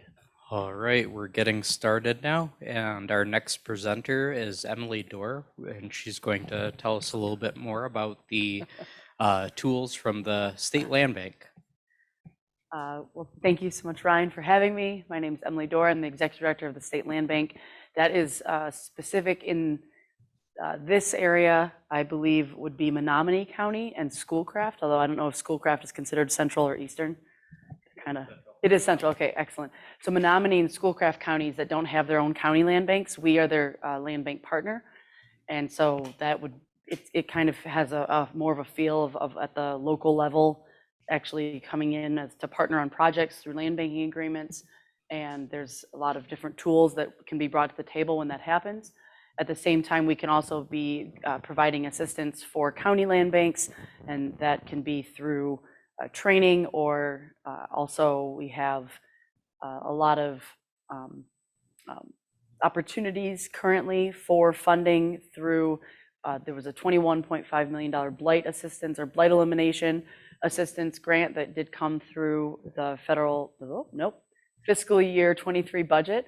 And so that is something that will be very exciting for existing county land banks to apply for, as well as counties without them. So I've got this website pulled up, so I'm just going to be very brief in my comments because land banking specific questions, I'm excited for Ann Giroux's Marquette County Land Bank presentation, as well as Jeff Hawkins after that on some more land bank stuff. So because they are infinitely interesting to listen to versus me getting flailing a little bit, I'm going to be very brief. This is our website. The reason I bring it up is that we do weekly updates, and if you want to sign up for them, previously you might have thought, I don't want to sign up. Well, now you have a reason to sign up, because if you want the money, which is always what people want. So the $21.5 million blight elimination competitive round, the RFP will be out by September 1st. So if you are hearing this, that document will be out for it's a 60-day period, so you will have 60 days to respond. We are looking for an application from each county land bank. So if you have multiple parcels that are of interest, put them all under one application is what we are going to be suggesting. And information on that definitely will be coming. There's a Michigan Association of Land Banks, which is a lot of the counties that work together County Land Banks, and that is chaired by Ann. And they will be providing information, but also I would say, please sign up for our land bank updates and you will not miss any of the upcoming announcements. In addition, we have, as I mentioned, for Menominee County and Schoolcraft, if you are listening to this or in the room and you do not have a county land bank, you should talk to us about any of the projects that you might think could benefit from land bank tools.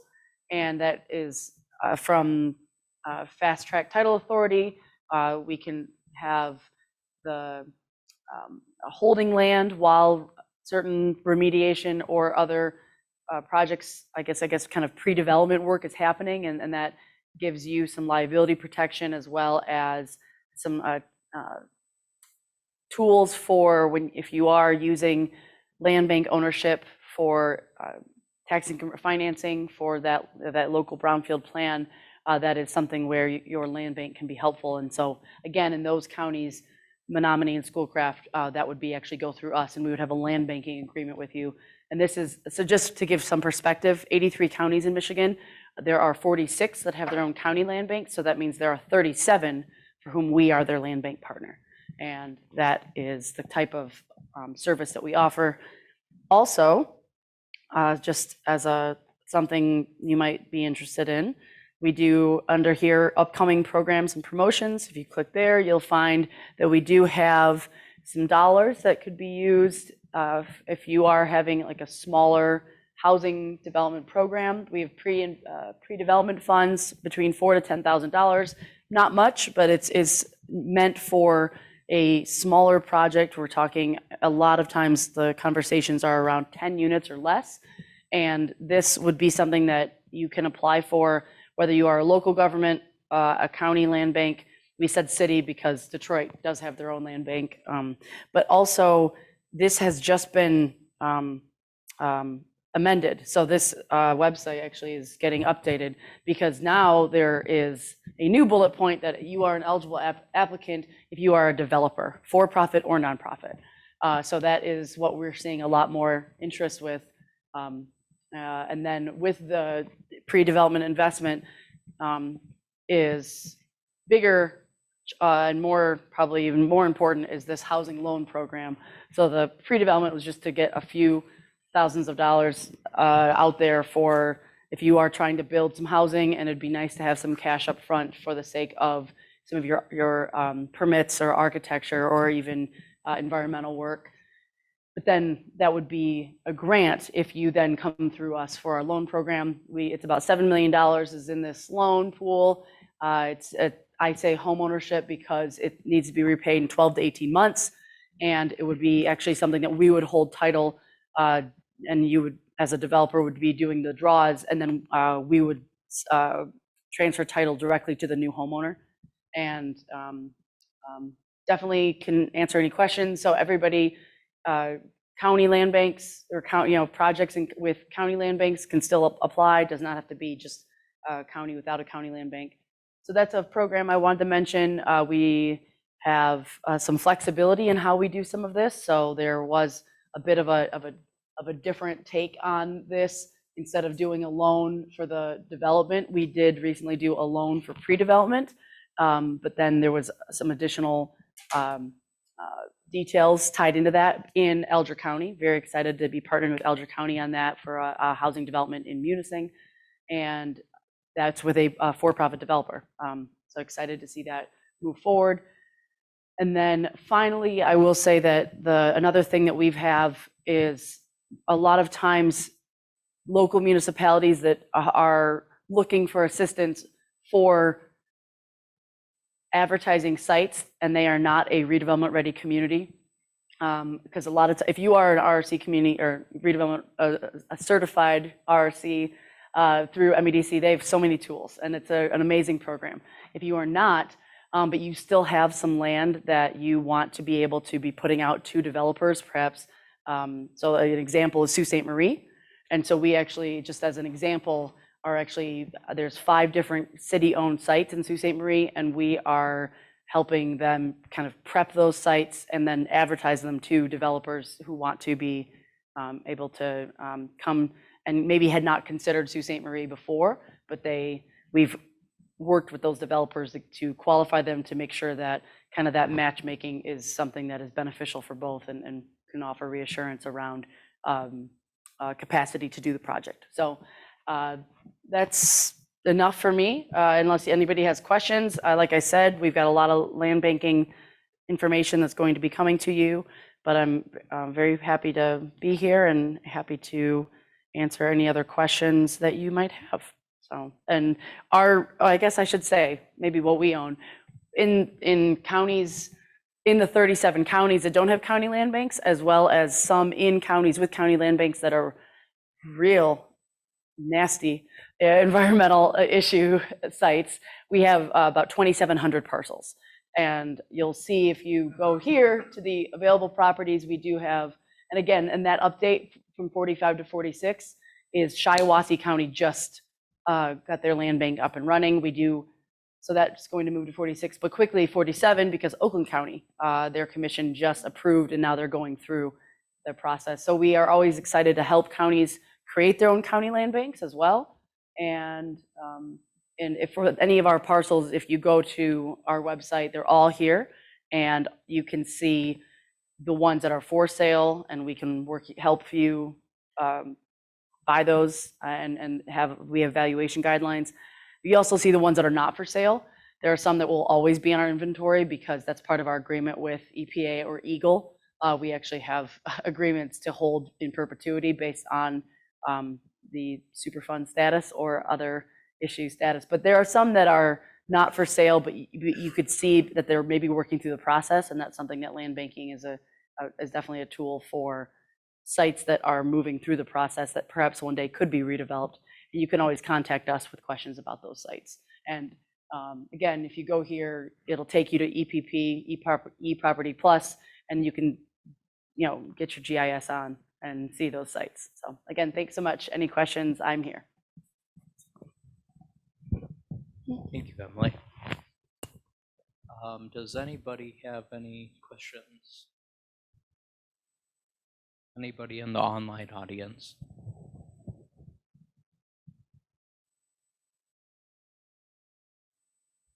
All right, if not, then we'll pass it on over to our next presenter, Giroux.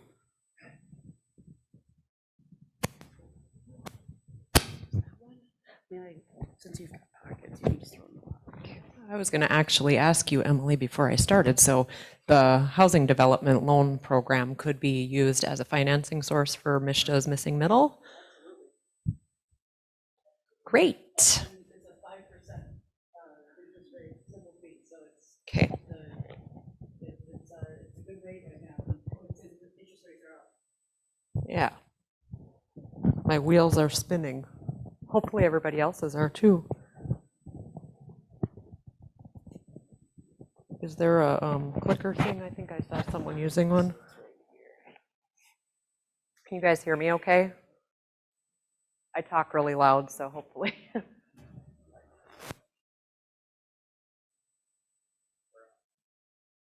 right. So my name is Giroux. I'm the finance manager for Marquette County. I always say that's my real job. I've been there for about 3 years in that role, but prior to that, I was the county treasurer for 12 years. So as the county treasurer, I got involved in land banking in Brownfield, and we created our land bank and Brownfield authorities while I was the county treasurer. And when I moved into the finance role, I said, I will only do it if I can take that stuff with me because I love doing it. So I am still serving as the director of both the county land bank and the county Brownfield authority.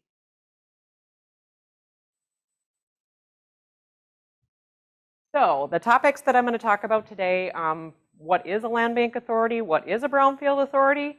Because a lot of folks that I talk to, community members, think they're one and the same and they don't understand who does what. And so I want to talk about that a little bit.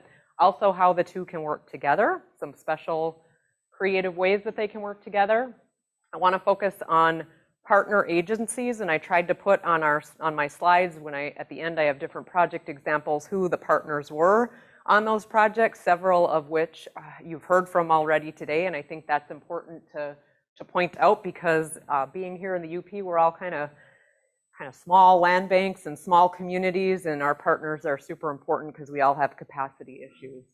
I do want to focus on housing. So that's kind of one of the bigger topics that folks wanted to hear about, and then provide some project examples. So what are land bank authorities? This is kind of a national definition from the Center for Community Progress. So there are land banks all across the country. And land banks are generally public entities that have unique governmental powers. They're created pursuant to different state enabling legislation, depending on the state that they're located in. And they're really focused on converting problem properties into productive use. So that's really kind of our mantra, is how do we take these problem properties and get them back on the tax roll in a productive way. So at a state level, Emily talked about the number of land banks in Michigan, and that is a map that the State Land Bank has put together. So the green counties are the counties that have county land banks. We have the one city land bank in the city of Detroit, and then of course the state land bank is the land bank for all of those white counties. And again, recently added to that map, Shiawassee and soon to be Oakland as well. So in Michigan, 2003 was when the land bank fast track legislation was put into place. And these are some of the things that land banks can do: acquire, hold, and dispose of properties. And that's kind of one of the bigger differences I try to tell people between land banks and brownfields. Brownfields, as you heard this morning, it's really a tool in order to incentivize projects and a tool that can be used. Brownfield authorities don't necessarily acquire and manage property. Land banks acquire and manage property. So that's an important point to make. We have the ability to clean up messy title on problem properties, which we refer to as quiet title, and really to be creative in finding new productive uses for once forgotten properties. So drilling down now even more locally to Marquette County, you can see our mission statement at the top, kind of partially covered by the little box, but some of the key points I want to make in that mission statement, we really focus on working collaboratively with our local governmental units. So I've told people time and time again, if the city and the township wants to see a project happen, we are there to help facilitate that. Our county land bank is not going around making decisions on the projects it wants to see happening in the counties. We really look to those local units of government to help guide the work that we do. So those partnerships with those local units is super important. And also community organizations as well, working with both tax foreclosed property and non-tax foreclosed property. And I do kind of give an example of a non-tax foreclosed property that we got involved with. Eliminating blight, providing attainable housing opportunities and economic development opportunities, and just overall revitalizing communities.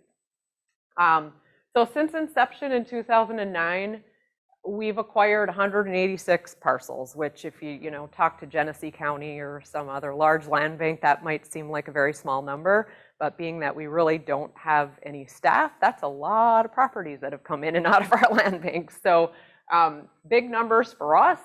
104 blighted structures demolished. We've been very fortunate to receive over $1.3 million in blight elimination funding through the state of Michigan and various programs to help achieve that.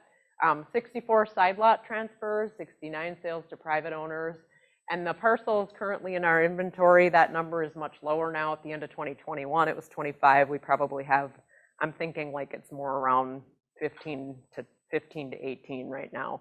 We really do try to not hang on to properties any longer than we can or need to. We like to get them back onto the tax roll as much as possible. I have a small triangle in Republic Township that nobody wants. I'll probably own that forever. So there are some exceptions to that rule. But generally speaking, our goal is to get these properties back on the tax roll. Our 2021 fund balance, I always put that on there to show you that we're a pretty small operation. We only have a couple $100,000 in the bank, so to speak. And so, funding opportunities are very important to us, and partnering with other folks is important as well. So on the other side, brownfield, what are brownfield authorities? The MEDC folks and EGLE talked this morning kind of more about the legislation that created the Brownfield tools, and so I'm not going to get into that a lot.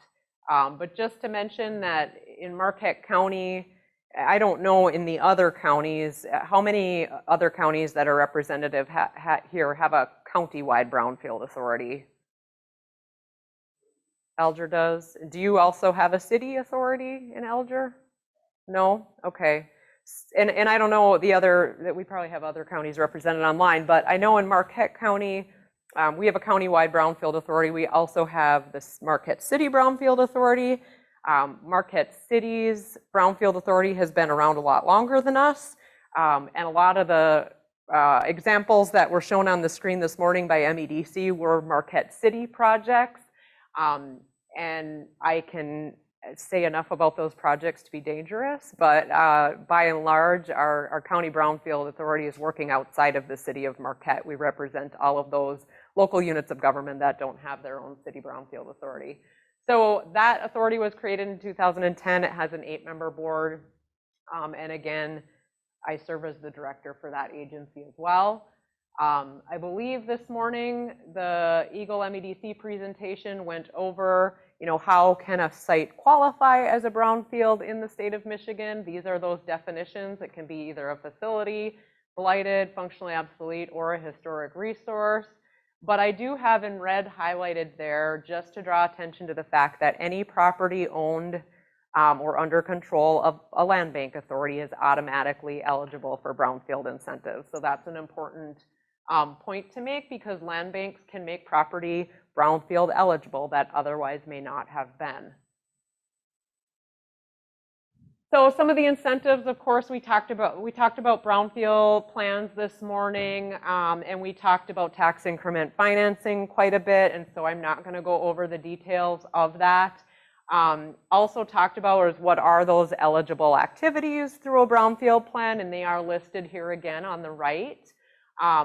Another important point, we talked this morning about, where are the core communities? And I had mentioned, well, in Marquette County, we only have 2, City of Ishpeming and City of Marquette are core communities. However, any property owned and under control of a land bank authority, those core community benefits also extend to those properties as well. So land banks expand these eligible activities, the biggest 2 being infrastructure improvements and site preparation. So I will talk about a project in a little bit where we used the land bank authority to be able to use infrastructure, allow for infrastructure costs to be reimbursed through a brownfield plan on a site that would not have otherwise been eligible for those activities. Again, tax increment financing basics. We were chatting this morning about how sometimes, I think a woman in the Western UP said, I've sat through 5 brownfield presentations and I finally understand it today. And I think that's kind of a kudos to the MEDC staff. They did a very good job explaining it, and some of their, the photos that they use and diagrams are very, very helpful in explaining the concept. But I definitely think that conversation is similar to one I've had with many people. And Jeff Hawkins and I have talked many times about how those folks will come into my office and we'll have 3 to 5 conversations with them before they understand how TIF works. So if the concept of TIF is still a little bit fuzzy to you, you're not alone. Sometimes it takes 2 or 3 times to really grasp how it works. The one thing that I would point out, because I know there are a lot of governments represented here, and you have the public coming to you and saying, we want to do this, will brownfield work? I think the thing to just keep in the back of your mind at all times is this whole idea of there needs to be some development on the site. So I get a lot of calls in my office about, hey, I've got this blighted property, I want to tear it down and have a bigger yard. Or we want to tear it down and have a green space or a public park. The one thing to just kind of always keep in the back of your mind as you're getting those questions and comments is, without some type of development to create this increase in taxable value, the tool's kind of useless, right? Because there are no taxes then to capture to reimburse the eligible activities. So that's one of the things, just as the public is coming to you and asking questions, if you can kind of keep that in the back of your mind, that that development really needs to be there to make brownfield TIF a viable option. So I wanted to talk about partnerships, and I'm going to keep kind of coming back to who these partners are. This list is likely not exhaustive. I tried to think of everybody that I could, but of course we've heard from a lot of the federal and state agencies today who are listed up there. Again, the cities and townships are one of our biggest partners, whether that's cost sharing on a demolition of a structure, or just brainstorming the best thing to do with a problem property when it comes through the tax foreclosure process. We really rely on those relationships with our cities and townships to help guide us in our work. Nonprofits, we work pretty closely with our community foundation in Marquette County, and I know most counties have a community foundation that they can tap into those resources there. I will give some examples of a farming organization that we work with, as well as our community action agencies. And then our regional planning agencies, of course, putting on this workshop today. Economic development agencies, we've had a number of folks from those agencies represented at these trainings. Schools and CTE programs, a lot of our land banks are working with those folks and those programs, and of course, local businesses. So some examples. I wanted to give a couple of vacant space examples, because of course, as county land banks, we do a lot of demolition and we end up with a lot of vacant lots in our inventory. And so you'll find when you talk with land banks around the state that there are a lot of really cool urban farming and public park type projects that get done. This is probably our shining star in our portfolio of vacant lot developments. And I will say that it was really time consuming. So I'm not sure Tara Karlstrom from our planning department, and I think Emily as well, helped with this project. I'm not sure how many more of these we will do, because it was a lot of work. And you can see the list of partners here. We started out with a grant from CUPPAD.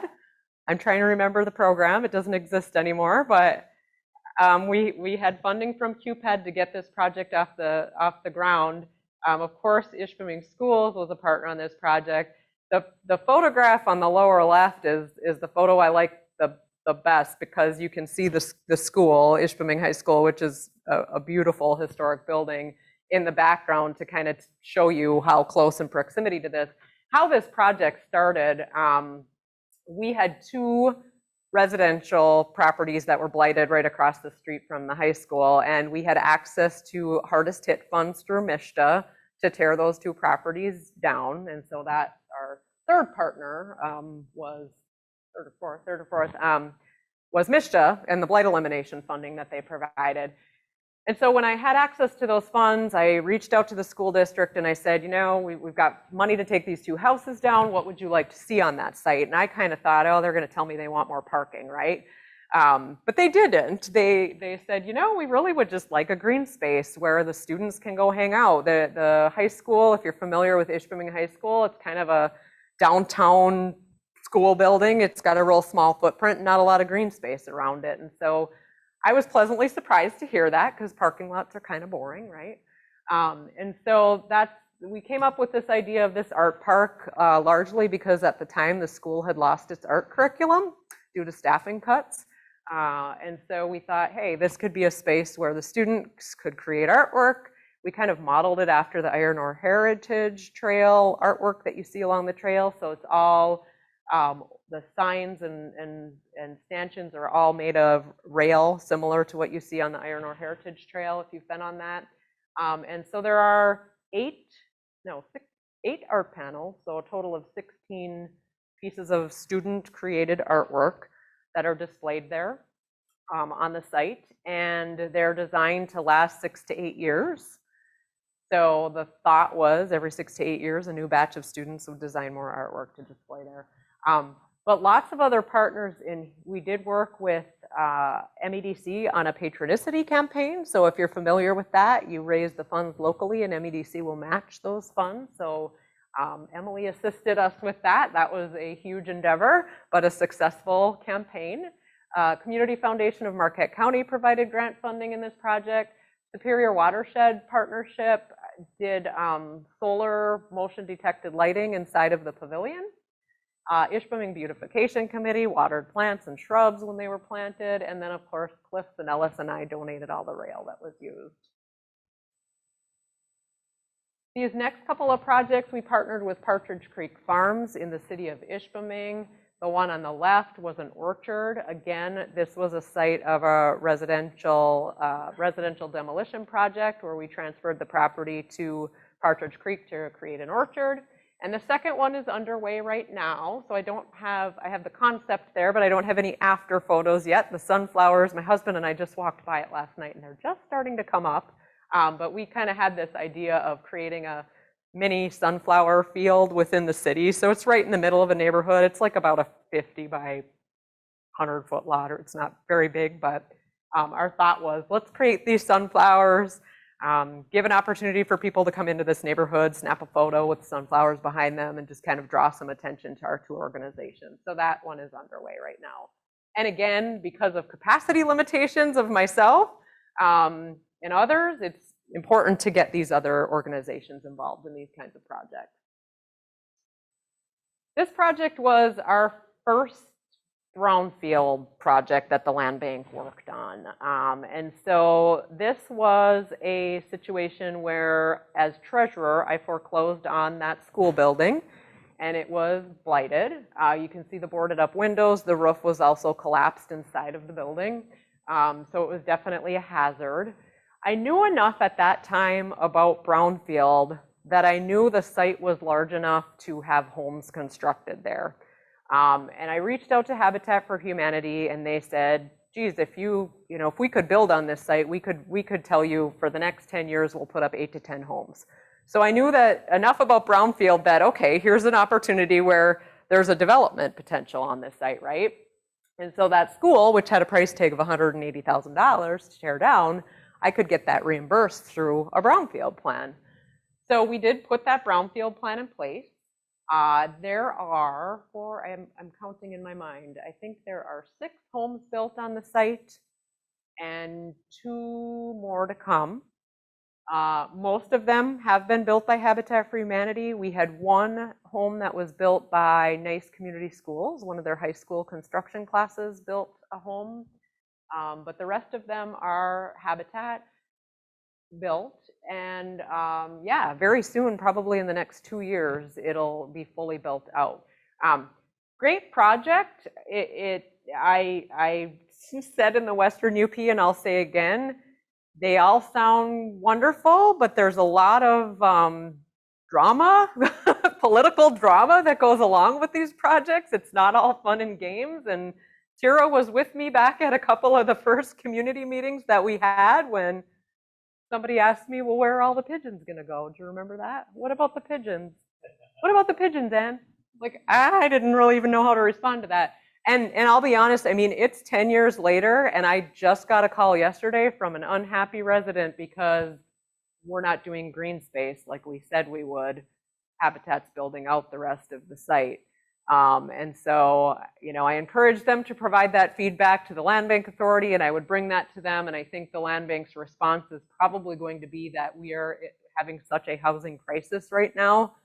And the township was not willing to take on another public space on this site, that we shifted gears and are building out the rest of the lot. But they won't be happy, and you always have that to deal with. There was a lot of we don't want Habitat homes in our neighborhood, and that's a struggle that we have to deal with in the work that we do. And even the art park, great project, but the neighbor was not happy at all that we were creating an art park next door to her. And that was probably one of the most bizarre public meetings I've ever been at, where that neighbor was at. So yeah, I like to say in these presentations not to come across that this is all fun and games. It can sometimes be very trying. This next project is probably our biggest project in terms of dollars and investment, and actually is going to be featured on a poster at the EPA conference in Oklahoma City in another month or so. Is that in September? Yeah, coming up soon. Yeah, so this was a really neat project, and this was the example that I wanted to give where I'll start kind of back at the beginning. The developer knew there was a need on the west end of Marquette County for an assisted living facility. And she had experience. This particular developer owns other assisted living facilities in the eastern UP as well as the city of Marquette. She really liked this site across from Teal Lake. If anybody's familiar and has driven by Teal Lake, it sits up on the hill, looks out over the lake. It looks like it was meant to be there, right? So she knew she wanted to build on that site. The problem was there was no road in, no infrastructure, and that stuff's expensive, right? The city of Negaunee really was not in a financial position to fund that infrastructure. And so I can't even remember, Jeff, I don't know if you remember how the developer came to me or how that connection was made, but doesn't matter. They basically knew that through using the Land Bank Authority, we could make it such that a project in the city of Negaunee could get infrastructure funded through a brownfield plan, because again, the city of Negaunee is not one of our core communities, right? And it's only in core communities or on land bank owned property that you can include infrastructure costs in a brownfield plan. So the person that owned the property literally transferred it into the land bank. We owned it for a week. During that week's time, we adopted the brownfield plan that included the infrastructure costs, and we transferred it back out to the developer. That both the site was qualified as a brownfield site as a facility, but by transferring it into land bank, it allowed for those infrastructure costs to be covered through this brownfield plan. I will note this is a local only plan. You can't do this creativeness with an Act 381 work plan and get school TIF, which was talked about this morning. It is a local only plan, and so it worked, and it's a really great example of how the two agencies can work together to make something happen. I wanted to just make a comment about, school TIF and Act 381 work plans. What are the things to keep in mind? Some of you are from townships, some of you are from cities. And we all know how our millages are, right? Cities tend to have higher millages, townships tend to have lower millages. And that's just kind of one of those things to consider when these brownfield plans come to you. A lot of times I have found in a city, it's easier to cash flow these projects and do this brownfield plan in a reasonable amount of time because that city millage is so high, right? Township millages are lower. So depending on how the numbers shake out, sometimes that is a challenge to get these brownfield plans to work in a township. We've done it, and we've got multiple brownfield local only plans in townships, but it's just something to kind of keep in mind that sometimes in the cities, those millage rates are so much higher that it helps. And the other thing, when we're talking about the Act 381 work plans, they kind of glossed over that this morning. That 18 mills, that's a big number, right? So if you're looking at a brownfield plan and it fits in with MEDC's objectives, doing that Act 381 work plan and tapping into that school TIF makes a big difference when you're crunching those numbers. Oops, I'm going the wrong way. This was an example, I referenced this actually after Abbie talked, where we used one of her programs. But I wanted to mention it in my presentation because it's actually an example of acquisition of a non-tax foreclosed property. So this is a case where a developer wanted to purchase this site, and the prior owner, I struggle with how to describe the prior owner. Jeff's laughing, and I know Al's familiar with this project too, but the prior owner, we'll just say, couldn't really be trusted. Just to give you an example, they indicated, oh, well, we know there's one underground storage tank. Well, when they looked into it, there were actually 3, right? So the person that wanted to buy the property was very hesitant to purchase this property, right? It's your typical, used to be an auto body shop. They knew there were tanks, they knew there were problems, they were just really concerned about buying it, right? We knew that we had a pretty good chance or pretty good idea that we would be successful applying for funding through EGLE to help with this site. So the land bank actually acquired the property instead of the developer. We took on that risk of of owning the site. We applied for the EGLE funding, got the site, the work done, the building torn down, the tanks removed, soil removed, basically readied it for development. And then we had a purchase agreement with the ultimate developer at the time, and so we transferred it to them when the EGLE work was completed. So it's kind of an example of how a land bank can acquire this property to assist with readying that site for development and kind of put that developer at ease and take on some of that risk so that the developer doesn't have to. So housing, where and how do land bank authorities fit into housing? I stole these slides from Marilyn Crowley with Michigan Community Capital because I think they're really good. And so I have to give her credit for these. But, you know, we talk a lot about missing middle, and I want to just point out that there's kind of two terms, definitions that are used. One, missing middle is talking to about a type of housing, right? So it's that in between single family detached homes and higher rise apartments. It's all those types of homes in the middle. So be they duplexes or triplexes, fourplexes, those kinds of things. That's a housing type. It's also used to talk about income levels, right? And so missing middle, workforce housing. And so just kind of keep that in mind that when people say missing middle, make sure you know what they're talking about because it's used kind of interchangeably these days. On the financial side, this is kind of what we're talking about in terms of income levels. So you can see on the left, the households by income on that lower range tend to be served by HUD, MSHDA, Habitat for Humanity, others, right? I think this morning when MSHDA was talking, they referenced 60% of AMI or lower, and I've sometimes heard 80%. I think Habitat works with 80% AMI and lower. And then, of course, on the right-hand side, we have market rate. And then there's this area in the middle, right, that nobody's really doing a whole lot with. And that is what we hear about that we need more of. We need more of this workforce housing. And of course, when MSHDA spoke this morning, they talked about their missing middle program, and that's exactly the market that they're going after. This is really the space that, I mean, this is just my personal view, but I think a lot of land banks agree with me. This is the space that we see land banks fitting into and trying to fill this need.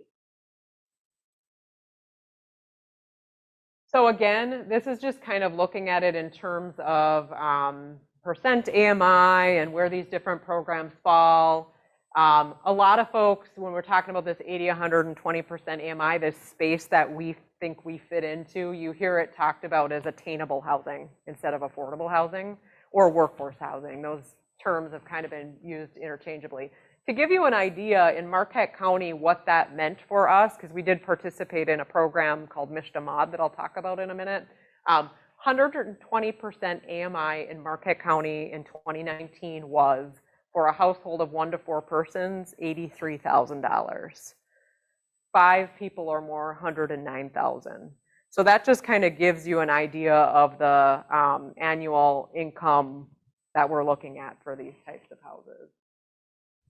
This is just a quick slide again that I'll give credit to Marilyn for, that talks about how the cost to build is higher than ever. We all know that right now. And that bigger houses make better profits, which is why the private market is really focusing on these bigger houses and this middle let's call them $200,000 and $250,000 homes, or even $150,000 to $250,000 homes are not being built. So for us, our first kind of foray into this arena was through the MSHDA Mod program, which we participated as one of 10 pilot communities in the state. And MSHDA funded the construction of this home in the city of Ishpeming. Very small, under 1,000 square feet. It was 3 bedrooms, 1 bath. We did build a basement, a full basement on this house. Keep in mind that this was before the construction prices went crazy, right? So this one cost us $194,000 to construct. My guess would be today that would be probably closer to $250,000. So we really lucked out that we had this this home ordered before the pricing went crazy. Still, the selling price was $168,000 in the city of Ishpeming. That is all that neighborhood could support. So there was a $26,000 gap, which was funded by MSHDA. But you can see, you know, where do we go in the future? How do we fund this gap if we keep doing this kind of work? The goal of this program, I should add, was kind of to focus on modular construction and take the stigma away from modular, because modulars really come a long way. These are not manufactured homes. These are, I guess I've heard it described as stick built in a factory, right? In a controlled environment. So they come in 2 pieces. This particular one was set with a crane. It was very cool to see it being put on the foundation, but a lot of that interior work is done inside of the factory. And so the whole point of this program was to get people inside of these homes and see the quality of construction, see that they appraise just like a stick built, and it's a more affordable way sometimes of getting a home built. So for our next project, we want to build another home, and we are funding this on our own, not through MSHDA. And we had a home, that particular home, ordered through Champion Homes, and they canceled my order a few weeks ago. Champion canceled about 200 orders and refunded deposits, and mine was one of them. So this home was supposed to be being set in September, and it's not now. So we are regrouping. We're going to be working with Phil and Lee's out of Escanaba to get 1 or 2 homes built in the city of Ishpeming in the spring of next year. So we've been delayed a little bit on this, but definitely have the plans to get 2 more houses up in the spring.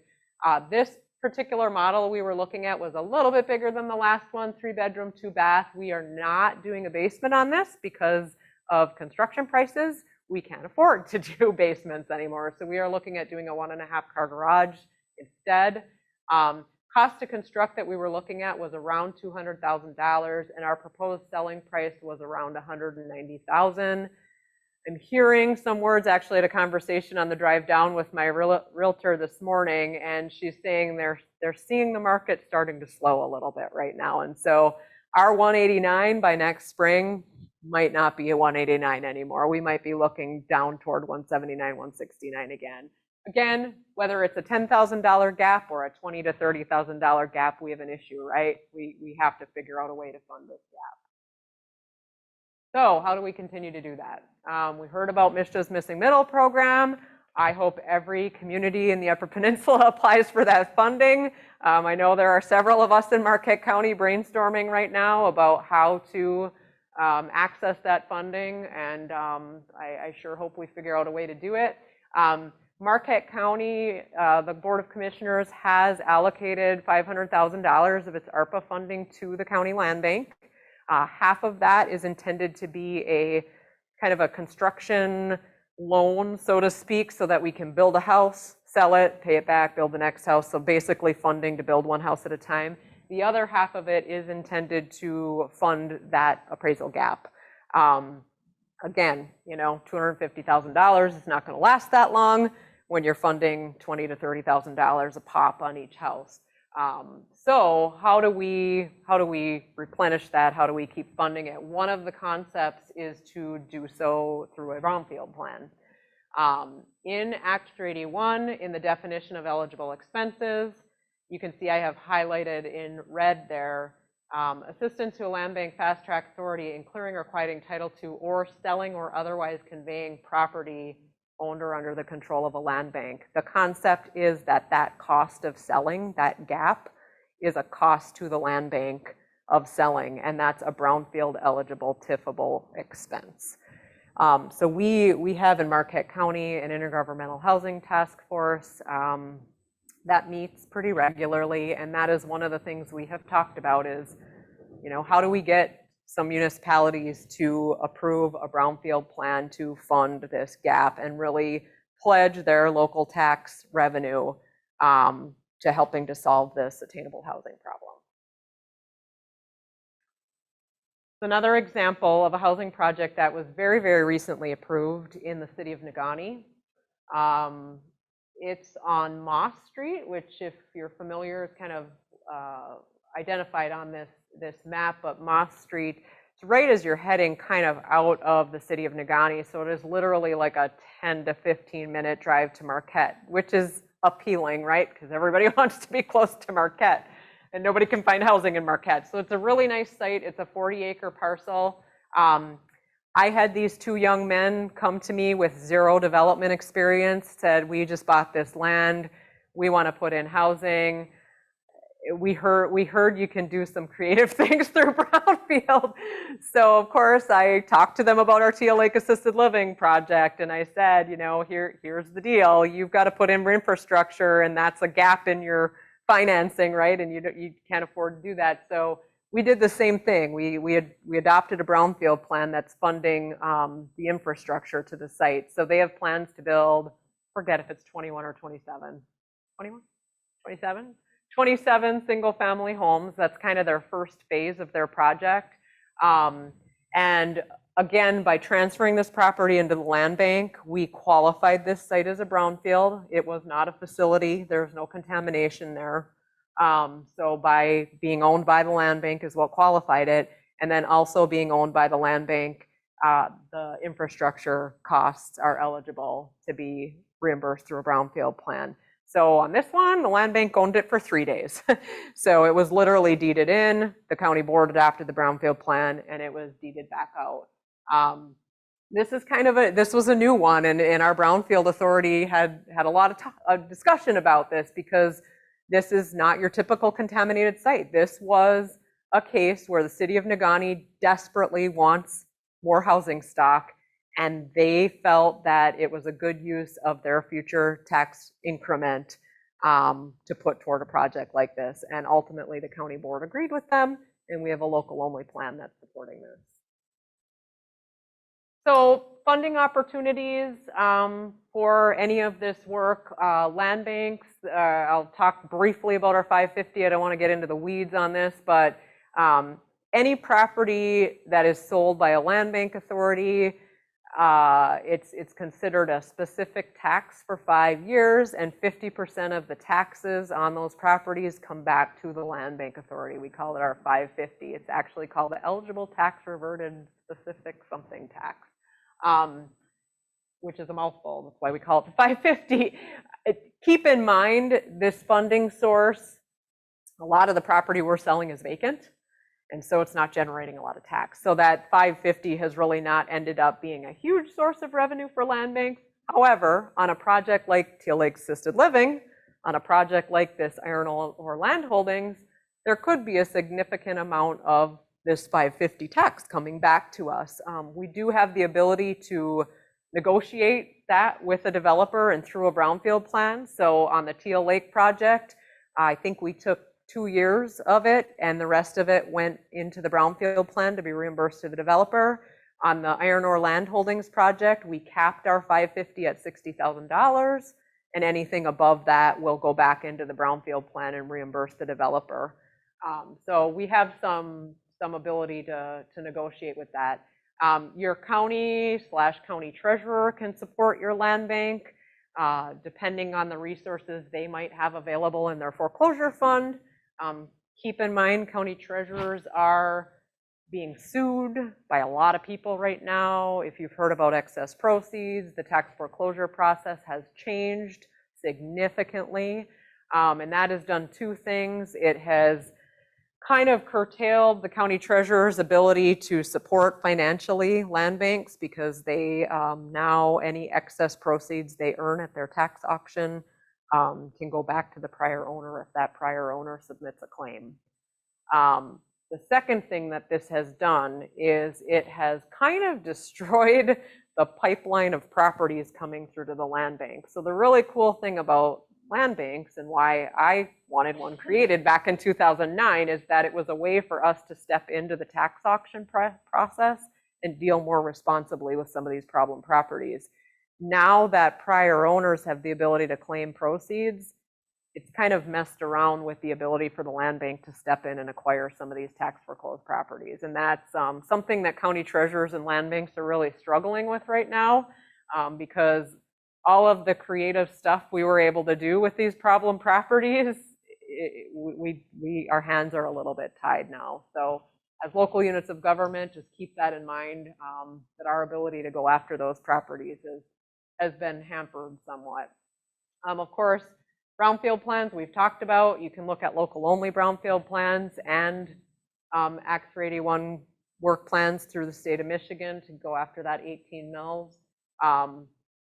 The 21.5 million blight elimination funding through the state land bank. Emily talked briefly about that. We, as she said, we don't quite have the information to share yet about that application process. What I would ask of my local units within Marquette County is if you have specific blighted properties that you have in mind, please let me know. I've already heard from some. We originally, our statewide association originally asked for 50 million. We only got 21.5 million. So we are trying to still send the message that we still need the 50 million, right? There's still a need. And I mean, even from just the phone calls that I've received already, the 200,000 that I have available to my land bank is spent, essentially by the phone calls that have come into my office already. So I want to know what those needs are. And so please share that with me. And then, of course, other funding opportunities. You heard a lot about those this morning. I would encourage any of you to reach out to any of the people you heard from this morning. Reach out to me, even if it's just trying to brainstorm what to do with a specific site. I think that's really important to establish those relationships.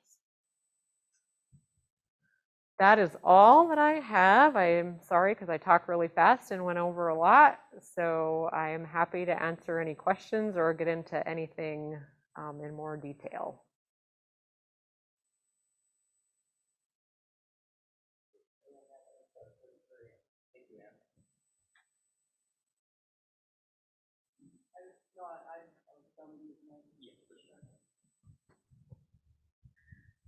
No, I just wanted to reiterate that we are trying to aggregate additional need beyond the current allocation for the blight elimination. So please, anybody listening to this, please provide your both. I mean, there's demolition and rehabilitation as eligible activities. So get that to Ann, and I think the entire Michigan Association of Land Bank list of land banks are all aggregating that as a way to hopefully get additional funding. So I just want to reiterate that. Thanks. Anybody else? So Ann, you mentioned briefly the Marquette County Intergovernmental Housing Task Force. I know Dickinson County has something similar, the Infrastructure and Housing Task Force, and I just wanted to highlight like what a good group it is for co-learning and for brainstorming solutions and things like that. So if any county does not have a group like this, it might be a good idea to form one and bring leaders together from all over and yeah. Yeah, and also to encourage local governments to participate in. And I know in Marquette County, we've consistently had participation from the 3 cities and Chocolate Township. Marquette Township has joined in once in a while, but like to see more, participation in that. And I mean, I think we've talked about housing target market analysis is something that our group could raise funds for and make something happen. I know Elle at the LSDP is working on kind of a development panel right now within the next few weeks, so that be an opportunity for local units of government to talk to actual developers who are doing housing projects and say, what do you need from us? What are you looking for when you're looking at communities and places to build, and what can we do to make that process easier for you? So yeah, lots of cool things being talked about, and just a really good way to share resources and network too.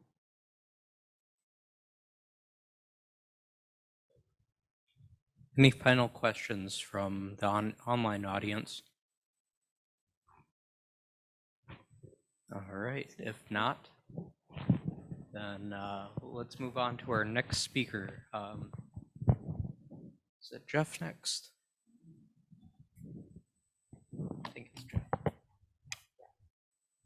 All right.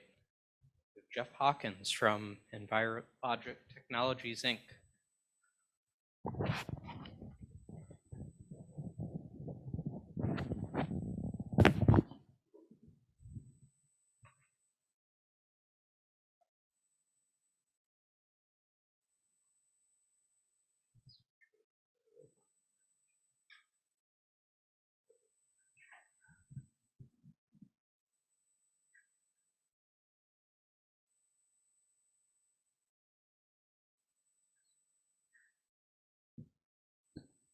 Cool.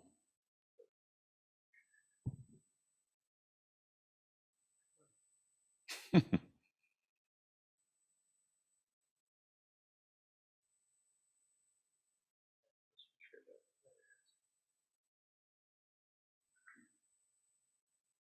you go. There it is.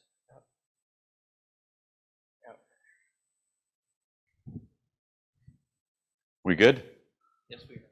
Everybody hear me okay?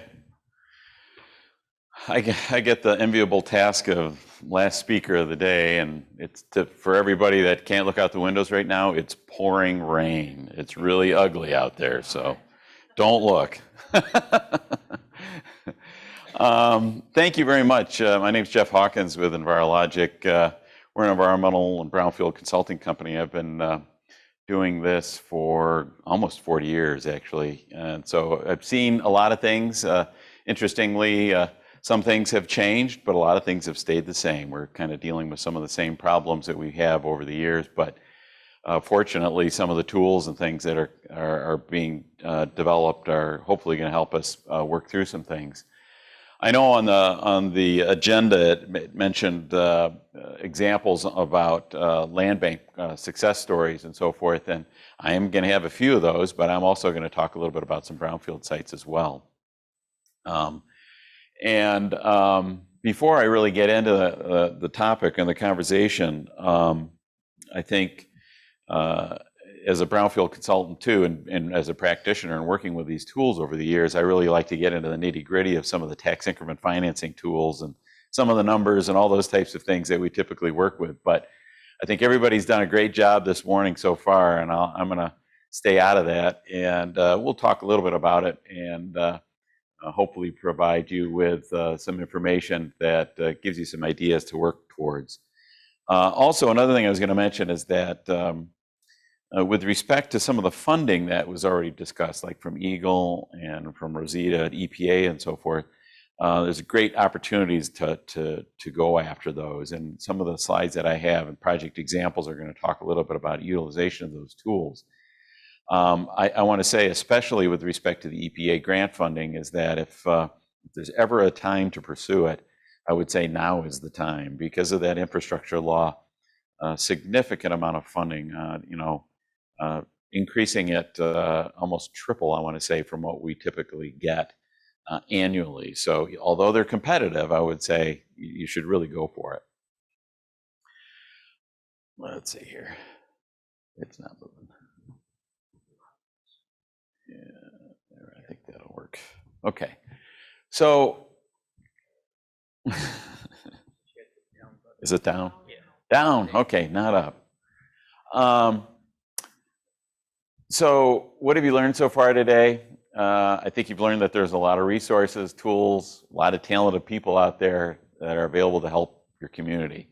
A lot of information, I'm sure, that has come through today that's probably spinning in your head a little bit. And I guess what I'd like to do is come from it a little bit from a different angle as a practitioner and working both with the municipalities and local units of government as well as the agencies, kind of look at some, give you some bullet point ideas of things that you might want to consider as you're working through a particular project. So where do you begin particularly? And I think you could check that first bullet off today because really one of them is to become aware of the tools and the potential applicability to your community and so forth. So you're here today to learn about those, and that's a great opportunity for you to at least start understanding how they fit into the puzzle of redevelopment.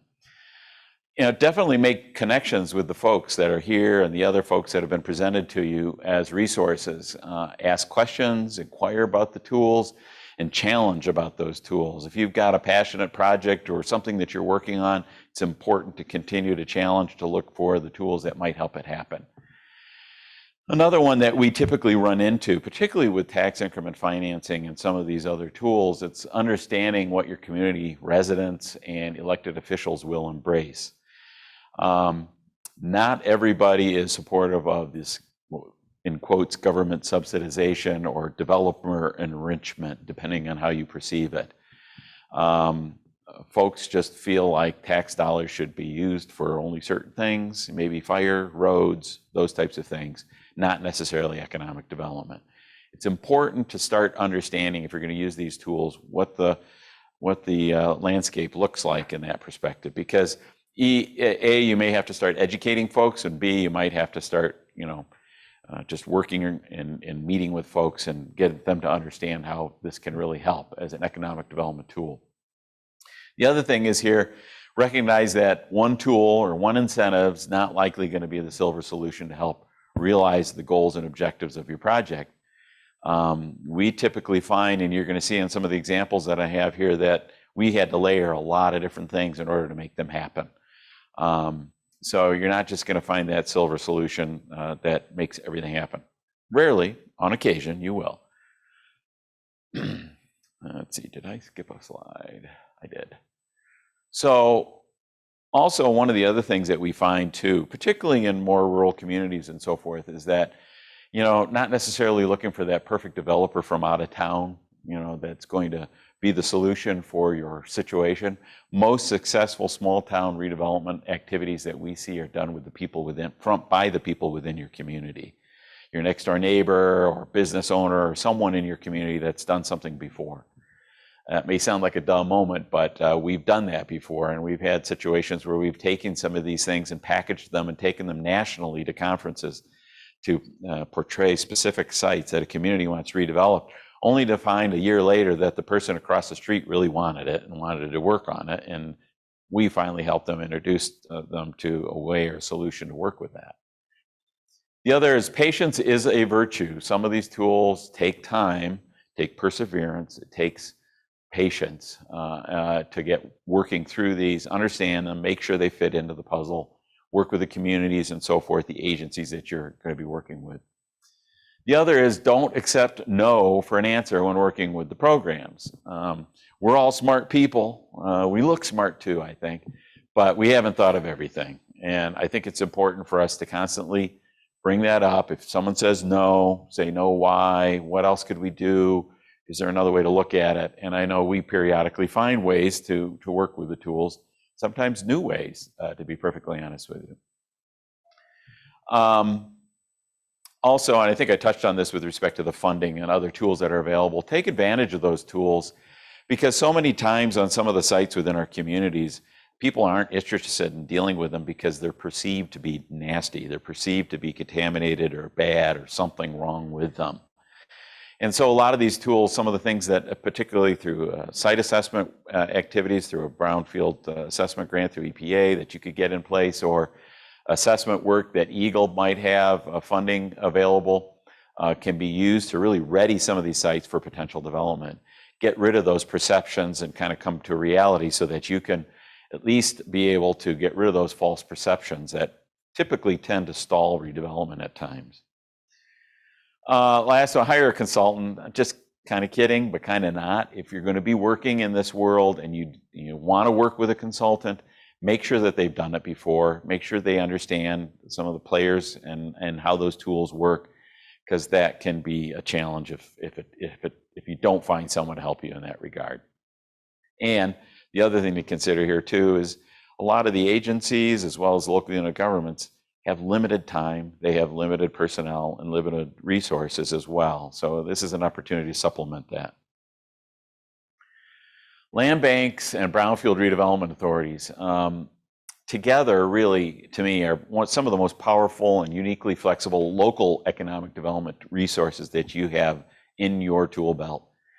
Both of these agencies or authorities can act as a facilitator to economic development or redevelopment.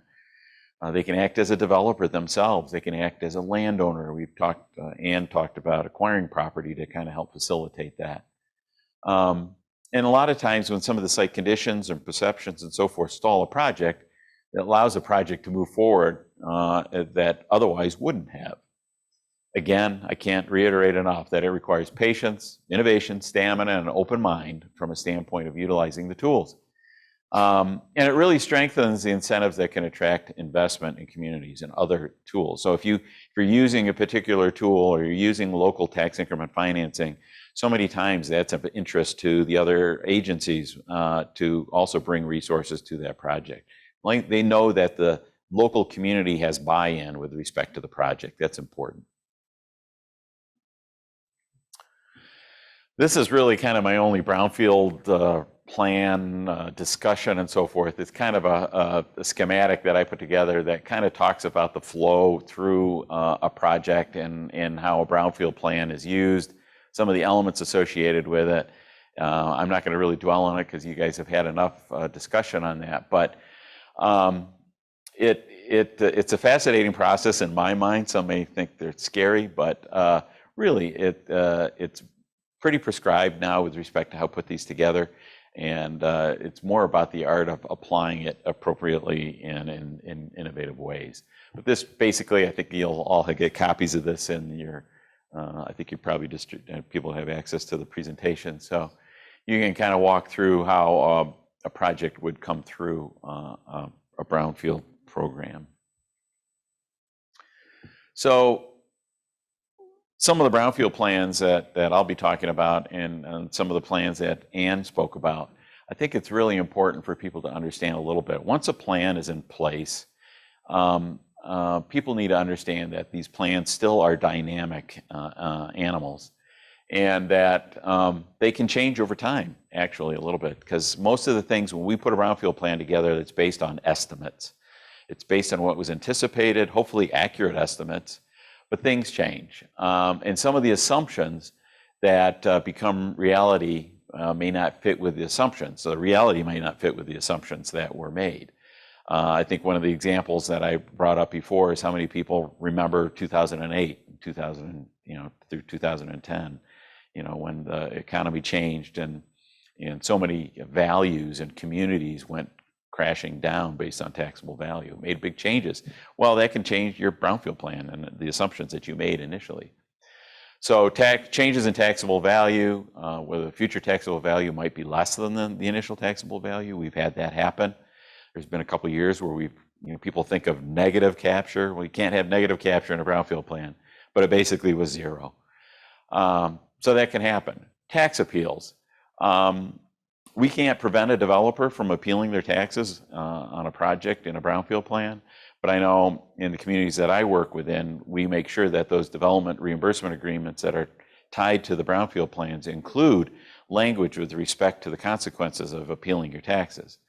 Because as Ann indicated earlier, you have the initial taxable value and then you have the future taxable value based on the investment, and that's the increment that we capture. Well, if they go and appeal their taxes, that could adjust that amount. This really doesn't implicate or affect the Brownfield Authority necessarily unless they have funds that they're trying to recoup through tax increment financing through the plan. But it could have implications with respect to how long that plan might go or the dollars that could come back to the developer. So, excuse me. It's important for us to make sure that the developers understand what happens if they appeal their taxes. They may not get everything back that they anticipated they would in the plan originally. Property splits or combinations, those things happen over time depending on how the development rolls out in a project. Sometimes we get new or changed tax millages. Not all tax millages last forever. And so in some instances, they fall off in a brownfield plan, especially if a plan goes for 10, 15, 20 years. So you have to be conscious of the fact after these things are adopted that they're dynamic, things change. Delinquent taxes and delinquent tax revolving fund. That's one issue there where if a developer defaults, doesn't pay their taxes, obviously you can't capture something that's not there. The saving grace with respect to this, though, if you have other debt perhaps that's being reimbursed through a brownfield plan, we still have the option of using delinquent tax revolving fund to make sure that those obligations are paid. So there might be a situation where maybe the municipality is paying for a particular utility as part of an incentive to the project, but they're going to get repaid with tax increment financing. There may be a situation where maybe the taxpayer defaults on it, but they still have a debt, whether that's a bond or something that they may have issued on that project. We can use a delinquent tax revolving fund to continue to make those payments so that they don't, there's no risk to the community.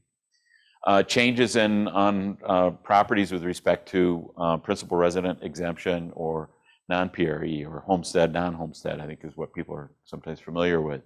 That can make a difference too. I think we find sometimes that in some ways it can make a plan richer, to be honest with you, because many of your communities are looking at short-term rentals with respect to properties that are being acquired.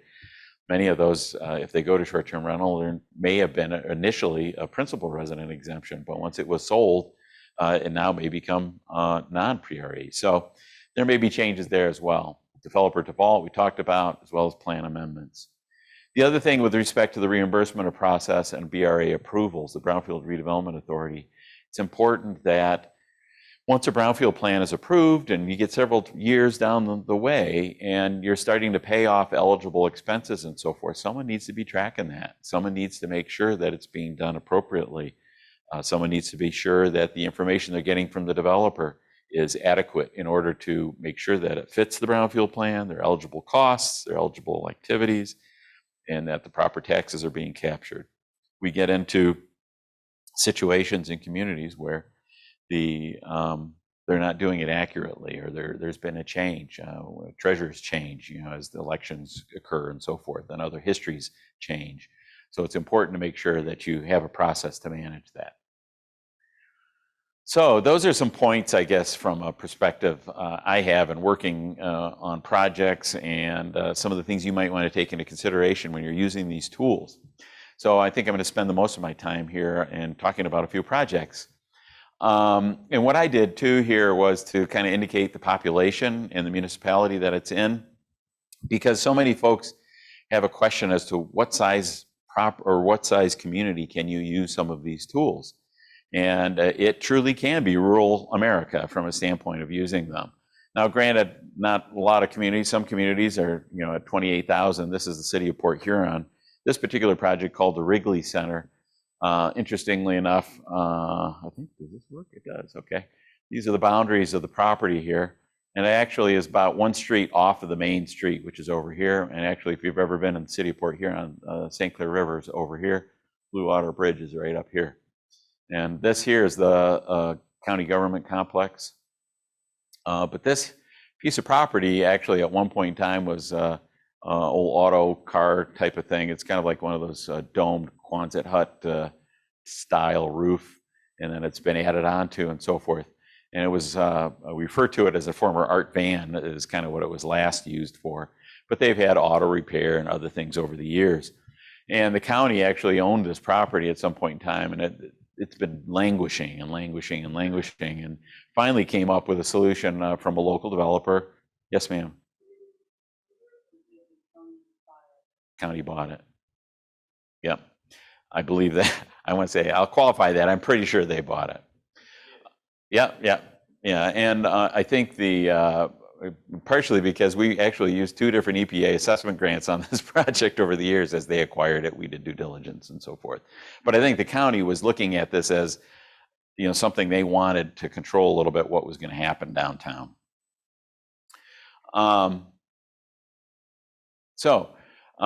It was the furniture store itself was declared functionally obsolete based on the history and so forth. But as indicates, about a 1.4 acre parcel, had junkyard operations, everything on it since the early 1900s. We had some contamination in soil and groundwater. Nothing horrible though at that point. Part of the building, it says existing building was partially demolished. Just that back piece. Oops, I'm going the wrong way again.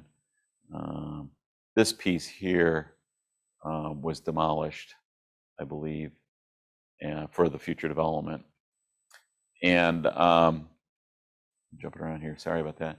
So the intent here was to put a 4-story mixed-use building. It's under construction currently. It's going to have an event center with stages, public market that's going to be in that older portion, restaurant, bars, commercial lease space, and then 36 loft apartments. A brownfield plan was used to reimburse existing anticipated costs by the developer and costs by the St. Clair County Brownfield Redevelopment Authority. And then also we have non-environmental costs which are eligible through the plan. This is a rendering of the project right here.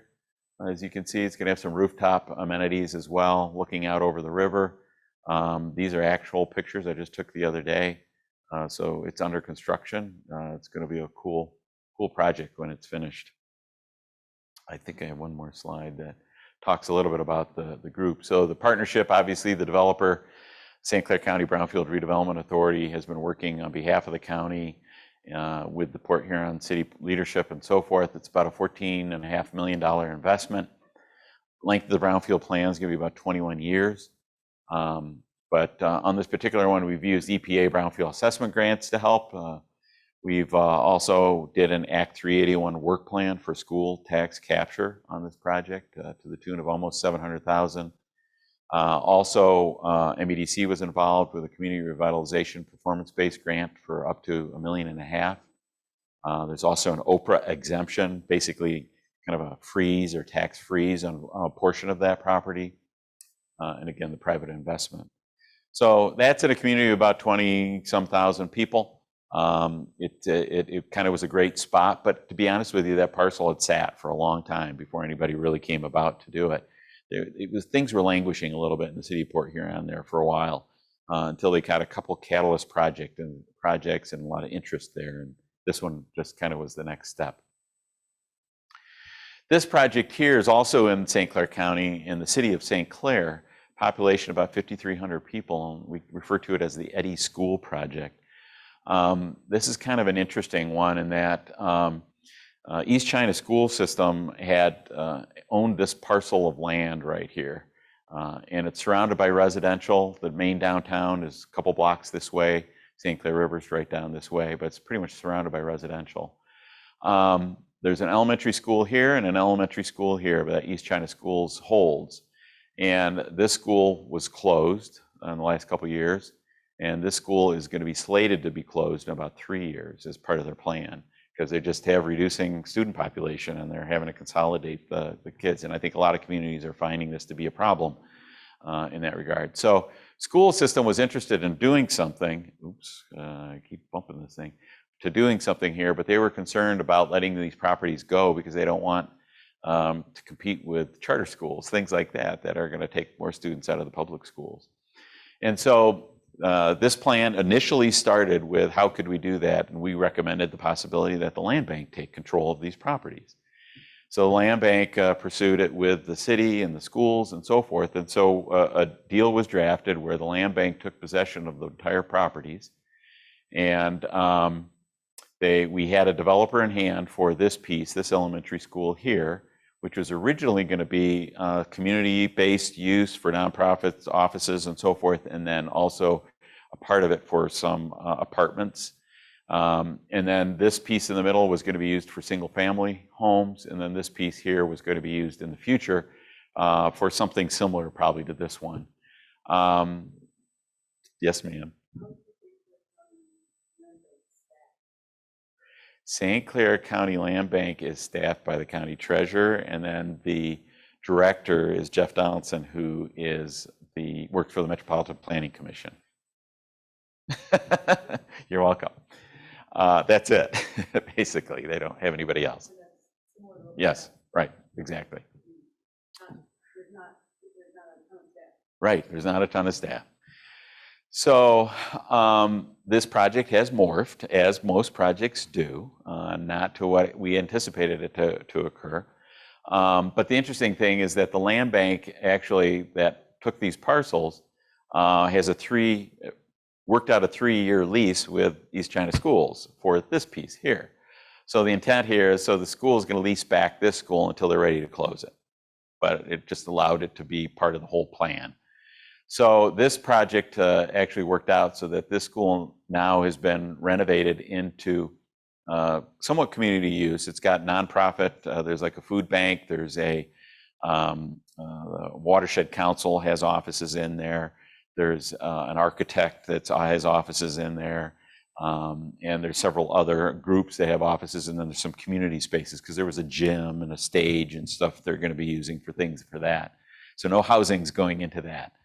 The developer that originally did this project, gosh, I keep bumping the wrong one. Sorry about that. Originally did this project, actually redeveloped another school in Yale, Michigan, and you probably could Google that. It's really cool. Senior apartments actually in that one. But they decided this was the best use for this one based on the configuration of the school itself. They worked out a deal with another developer that's actually going to be building senior housing, both in assisted and memory care, as well as independent living housing here on this parcel. This is just a picture of some of the schools, kind of what you see in most schools in communities. But again, it's a collaborative effort between the land bank, the school system, leasing it back. We're using these 2 schools instead of tearing them down. And then, like again, for community nonprofit space and so forth, we're not sure exactly what the other school is going to be, but it'll be similar, probably similar use. Interestingly enough, I'll look at the numbers here a little bit, but when everything was coming together, the city of St. Clair kind of took a left turn on us with respect to their desire to support a brownfield plan on this project, primarily because they felt that they didn't want the tax increment captured for the entire time. So we worked a deal out with them, and we're kind of doing a 50-50 plan here on this one. So 50% of the taxes will go to the brownfield, 50% to the developer for some of their costs. And they actually limited the developer to $300,000 in costs. Mostly for infrastructure, some demolition, and a few other odds and ends and so forth. But it's going to be a $25 million investment, about 35 jobs, really only a 6-year brownfield plan. 56,000 square feet in senior housing, and then a senior independent living.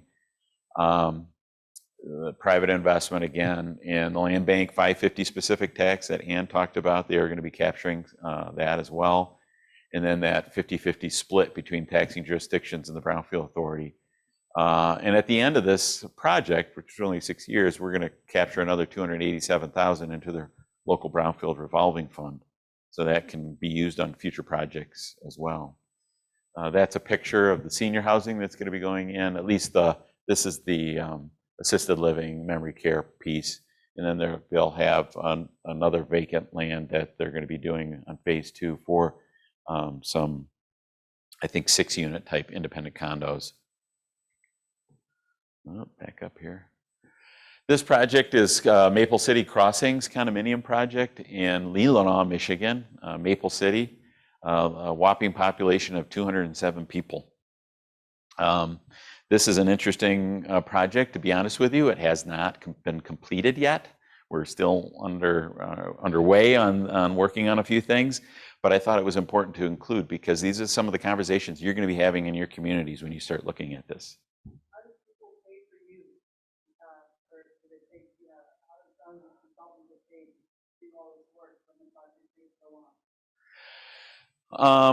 Well, some of the initial stages of these projects that we're working on when we're doing these things, like the Eddy School project particularly, took about a year when we went through that. So, we were funded through some of the EPA assessment grant money that we were able to help them get originally in that community, as well as some of them have local brownfield revolving funds that can be used towards that, or they just have some general funds that they've been using.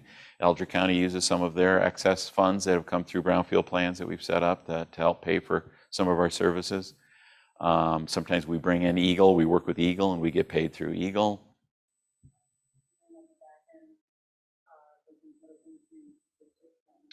Correct. Pretty much any of your expenses for brownfield plan development, Act 381 work plan development, any of the pre-planning activities, environmental due diligence, any of those types of things, all potentially can be eligible expenses that could be recouped through the brownfield plan.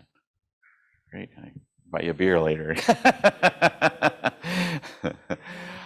This particular project, though, the way this kind of materialized was that the city of Maple City had this property, which is really I don't have a good overview of it, but it was situated like in the four corners of this small little town. And the issue that we ran into is that this vacant land was on the market for a long, long time, privately held. And we would like to, basically what happened is that the plan was that it was going to be sold to a Dollar General for Dollar General development. And the city ran them out of town. They did not want Dollar General in their downtown or in this particular area. So what happened is that because of the need for affordable housing, attainable housing in this community, the land bank approached the owners of the property and basically said, we would like to buy it, put some affordable housing on this property. And they used proceeds from another sale, another project, and so forth, that they were able to fund the acquisition of this property at a reduced rate, because the seller of the property decided they wanted affordable housing too. They thought it was a good thing for the community, so they were able to buy it at a little bit of a reduced rate. And so then they kind of put an RFP out there and selected Habitat for Humanity to put this project together from a standpoint of the design. So you'll see it's going to be 3 2-unit townhomes, 1,100 square feet per unit. And then this needs water supply, and actually I think the city has water supply, but it needed on-site septic for this. So it's taken 18 months to get the permit for that. So why is this not going again? It's your fault. So 3 vacant parcels, affordable units, 3 6 units, or 3 duplexes, 6 units. Primary eligible activity on this is going to be the offset cost gap related to the affordable housing mortgage rate and the appraised market value. So they're using MSHDA down payment assistance on this one to help, and so they have to appraise it at market value. So these units are going to appraise at $286,000. And based on their construction costs for these units, which I think are going to be around 200 and some thousand per unit, we've got a whopping gap that we're trying to fill of $120,000 per unit. It's absolutely insane, the costs in Leelanau County to build housing. It's approaching $500 a square foot. So it's really difficult. Habitat obviously does other fundraising, and they do other things to raise money to help fill that gap. So we were looking at using tax increment financing through a brownfield plan to try to help offset it. So these are the units. This is kind of what it's going to look like. They've already started construction on this site. We're looking at 6,600 square feet of affordable housing, about a $1.5 million total investment. Future taxable value about $858,000. We're maxing this brownfield plan out to 30 years. It's what we had to do to get what we could out of it. Some authority expenses, to Emily's comment, $7,500 towards some authority expenses. We had a couple $1,000, $3,000 for putting a brownfield plan together and so forth. But the estimated eligible activities for this affordability factor into these houses, about $726,000. We're able to capture about $292,000 on behalf of Habitat to help put that money in. But what that does is that $292,000 potentially allows them to go to the bank as well and use that as potential collateral, future collateral, to help fund some of these projects as they go forward. The land bank's going to get a little bit in $550, and there'll obviously some state school taxes that'll be going. Yes, Emily.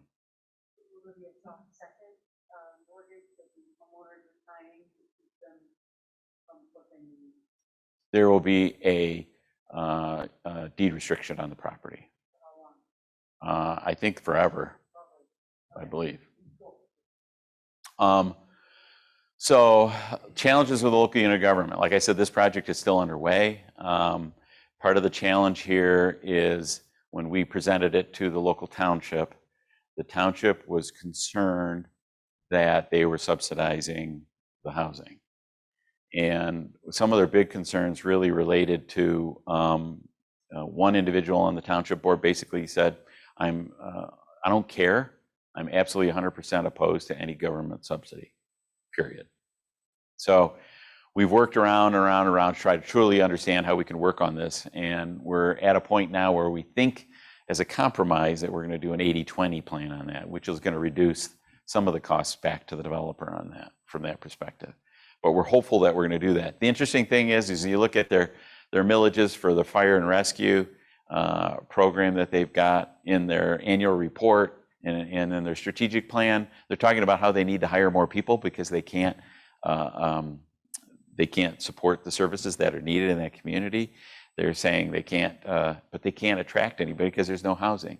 In this particular township, over 50% of the homes are second homes. And so it's totally sucked away any available housing in that regard. But yet still, they're concerned about the fact that everybody else is going to have to pay for the extra services that these new units are going to require. Emily.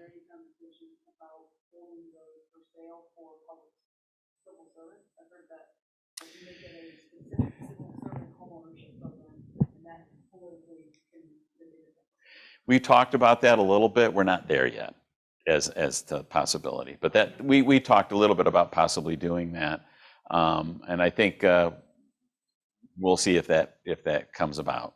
Yeah, we talked about doing that, but it's a challenge. What time do I have till 2? Am I there? Okay. Well, people say uncle if you're done. I'm hopeful that we're going to get this through. Interestingly enough, I think some folks are a little bit concerned about affordable, again, attainable housing in their communities. They're thinking, what does that attract? What type of people? So Habitat actually brought in some of the families that are living in some Habitat homes that were done in this township, and they're local folks that are working, buying, doing things in their communities. Their kids are in the schools. They're they're professionals and they have jobs and so forth. It's not folks that you wouldn't want in your community. So I think there's some stigma there we're trying to work through as well. This one here is a relatively new one too. Gladwin, Michigan, population 2,800. This is one which a local builder decided to acquire this land. It was kind of a partially finished development. You can see some homes and stuff built in there already. But they recognize the need for affordable housing, not only for the community, but for themselves. And so we're rolling 8 of these parcels into the land bank in conjunction with them to help pay for some additional infrastructure that needs to be completed, and then to also do some offset with respect to the affordability of the homes. They're going to be working with a local community group that's going to take these 8 parcels and we're going to limit them to selling it to convey to buyers making no more than 100% of the area median income.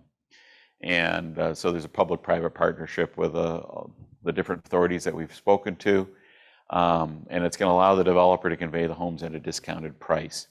And we're going to use the tax increment through the Brownfield plan to help cover that cost of conveying the property, to help with this lack of stock. That's what the houses are going to look like. So we're going to have, they're about 1,200 square foot homes with an attached garage, about $1.2 million in investment. Initial taxable value about $14,000, future $606,000. So you can see that's going to help create an increment there that we can capture. It's about a 16-year plan for the developer to be fully reimbursed for their costs, which is about $240,000 or approximately $30,000 per home that we're trying to offset. Plus there'll be some that'll go into the local revolving fund for the Brownfield Authority. The $550 will be captured for the Land Bank Authority, and some school taxes will be generated from the project that'll go to the state as well. It's about a 16-year Brownfield plan. Actually about 21, but 5 years will go to the local Brownfield revolving fund. This is a fun project. It's not housing necessarily, but in on Water Street in Marine City, Michigan. This is again on St. Clair County. Population about 4,000 people. This involved a project where it was right down at the end of Main Street, so to speak, right here. And the river's over here if you've ever been in Marine City. This property attracted the attention of some local folks that live in the area. entrepreneurs that actually owned and operated 2 live performing arts theaters. And there's no hotel in town, and there's a few restaurants, but they felt that there needed to be a hotel for people to stay to help encourage the other businesses that were there. There's also a crossing a ferry right at this location near there between Canada and the US. It's not functioning right now, but it hopefully will in the future. That's another story. Interestingly enough, it was an old car dealership, auto service garage, and so forth. It's had leaking underground storage tanks in this corner from the former gas station that was there as well. So it's had a lot of issues associated with it. Basically, we had underground tanks, waste oil tanks, hydraulic lifts, contaminated soil, and so forth. We demolished the original building and made some other infrastructure improvements, sidewalks, and some other things that needed to be done to help support connected into the downtown. Interestingly enough, this one actually we found the building was built with, actually step back here, Marine City was known in the area for shipbuilding way back in the years, particularly wood boats and so forth. And so, or portions of it were wood and so forth, but there were pieces of boats that probably weren't ever used that were built into this building. And so we had some 18-inch solid cedar beams. One was like 60 feet in length and one was like 70 feet in length. And so we had to have a crane and so forth to take those out. And the developer used them and incorporated them into the new development, which was kind of cool. So this was what it looked like from a street level here. And this is a picture of what it looks like now. So there's some little retail shop here, jewelry shop, and then there's a restaurant in here and bar. And then the second floor, I think including some first floor units, there's like 24 units of hotel rooms. It's a boutique hotel. And then on top are 4 condominiums, market rate condominiums, beautiful views. They all have garages incorporated at the back end, behind it, inside, a separate elevator and so forth. So it's pretty cool. This is, again, one we had to layer quite a bit to make it happen. Marine City Partnership, St. Clair County Brownfield Redevelopment Authority, the Economic Development Alliance, EGLE, EPA, everybody had their hand in on this one. It's about a $4.2 million investment. There was some money that came from the foundation and so forth. We have a 22-year plan and it generated about $200,000 in local Brownfield revolving fund. But we used EPA grant dollars on this. We have about a $500,000 in tax increment financing. We got a MEDC performance loan of $642,000. EGLE grant loan about $529,000 for cleanup and demolition and so forth. And then all these other folks that provided some things, including a commercial redevelopment exemption, basically a kind of a tax freeze on a portion of the property. So we layered a lot of stuff into this to make it happen. And it's been built for a while now and very successful. This one here is another one, just shows you patience that's needed at times and doesn't always come to fruition. Leland, Michigan, population 416. This was an old property that really, there was an old ironworks up by the shore up here, and there were other activities back in this area too that supported that. This was actually property that was the former government county complex. They wanted to build a new government complex, so they built it in another location. And so what to do with it? And so they have the old jail, courthouse, an old historic jail, some other properties in this campus. And so they did put some RFPs out. This was back in 2008, and went through a process of getting some EGLE loans and other things to do some things. And this was right about the time when the market crashed and everything happened. So things kind of went slowly. We were able to get the buildings down. We still had contamination on the property that we had to deal with. And so that's when we used the some EGLE loan dollars. We used EPA loan dollars and so forth to try to help with this particular project. Basically, here's the list of the funding mechanisms that we used. Again, Started really original plan in 04, delayed in 09, finally ultimately was sold to another redevelopment group in 2016, and actual tax capture began in 2018. It's taken that long to get here. But we do have a couple townhomes built on it and 2 residential homes built on it. That's a historic jail that's going to stay there. All the land has been sold to individuals that are planning on building homes on that parcel. And I think what we have here is we capture about $33,000 a year right now. We still have an EGLE loan that we're repaying. Fortunately, it covers that. We've had to renegotiate that a few times. And we're going to come short a little bit on revolving loan repayment, but it's at least going the right direction. We've got some time to go on this one, and we're hopeful that a few more homes are going to be built, and that will escalate the payback quicker. But it takes patience. Barrel and Beam, Marquette Township, population 3,900. Here again, some of you may remember the old Northwood Supper Club.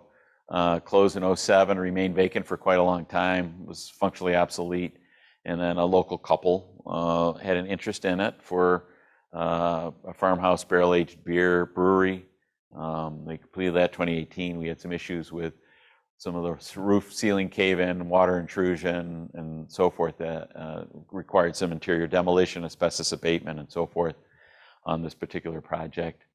About $900,000, just shy of $1 million investment. We have a 13-year brownfield plan. We used EPA assessment grant dollars again on this particular project. We're using about $100,000 in tax increment financing to help reimburse the couple that redeveloped the project. It's really a neat place. If you've never been there, please do stop by and enjoy some beer. But this kind of is a small scale project, and I think it worked well to help a local couple make something happen out of something that was abandoned.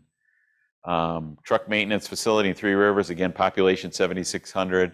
This was an old site dating back to the 1870s. It tax reverted back to the city in 95. We even marketed this thing. I think I've mentioned something about marketing them at a national conference. And lo and behold, we found out that the person across the street wanted it. So it was kind of interesting in that regard. But we had a lot of things to overcome. Buildings had come partially down. Unfortunately, the person that did the demo took all the steel and left everything else. So we had transformers and underground tanks, and we had all sorts of stuff that we had to remove on this particular site. But now it's a successful transportation logistics facility, actually a maintenance facility for this company that has warehouses and trucks and fleets and so forth. But we had to use a lot of layers again to try to make this happen, and a lot of patience. EPA cleanup grants, we had assessment grants, EGLE assessment grants, EGLE redevelopment grants and loans, and also brownfield tax increment financing, about a $2 million investment. A lot of people involved to make this finally happen, but the site's all cleaned. It's not clean, but it's cleaned up and reutilized. And that's the last example I have. I guess just food for thought as you go through and looking at using these tools, that Brownfield and Land Bank authorities are really, really powerful economic development tools. And I think that's people need to look at that. If you ever can't sleep, you want to look at the statute, look at the preambles to those statutes, because pretty much most of the information in there talks about economic development. So it was really the legislator's intent for this legislation and for these tools to be put together to help with some of these issues that we have to try to overcome on sites for redevelopment. Definitely flexibility is an option here. You need to be creative, innovative when using these tools. For sure, if you have an inkling that you need to use these tools, bring the conversation to the project early. Start thinking about these things. It does take time. Definitely, we can layer these things. I think we demonstrated that in some of the examples. You can try to close that unfunded gap. You usually need a few tools to do that, but definitely you can leverage some of the grant loan programs and hopefully try to fund some of these things. But I was just going to say, from a size of community with respect to some of these tools, we're using them at every size of community. The recent EPA Brownfield grants that were just recently awarded, they awarded 6 in the state of Michigan. And Oceana County was one of them that was awarded, very small. Leelanau County, another one that was very small community. Muskegon and City Jackson, a little bit bigger. But you'll find that we can use these things in big and small communities too. So hopefully that's helpful. I talked a little bit about housing. I don't know if people realize that nobody believes in me either. But hopefully we'll find a way to get everybody to believe in it. So with that, I'm done. So, Ann. Yeah.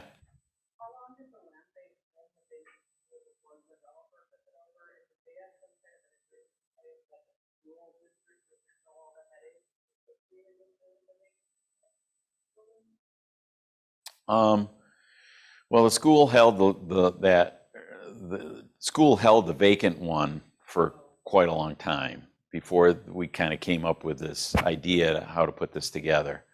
So the time frame that the land bank took over their ownership of the vacant school was relatively short. Jerry. I'm just curious, talking about that EGLE project. Yeah, you spoke about that 8-home project. Yes. I'm just curious on what kind of how much land do you need for something like that?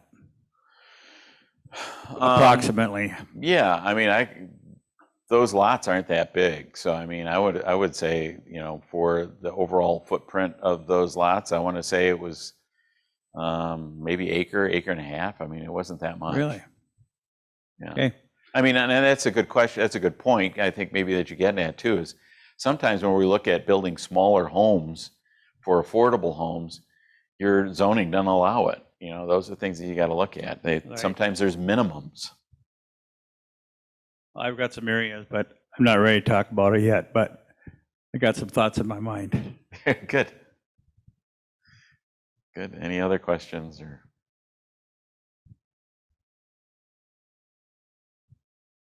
We got one from the audience here. Would you read it off, Frank? From Lynn Durant of Marquette Township.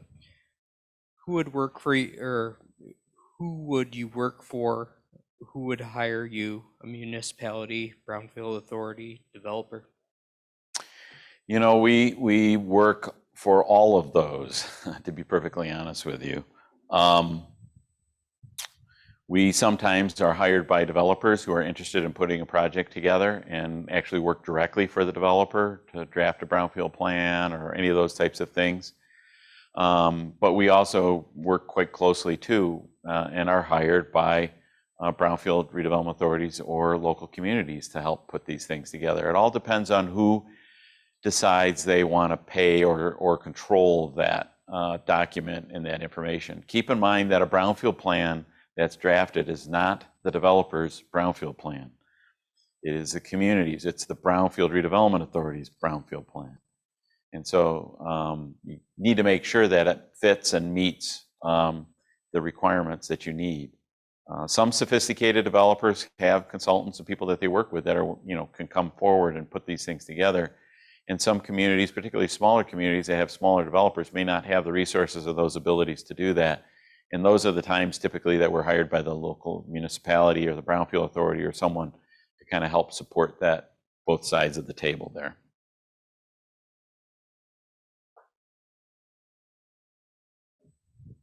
Are there any other questions? Any from the online audience?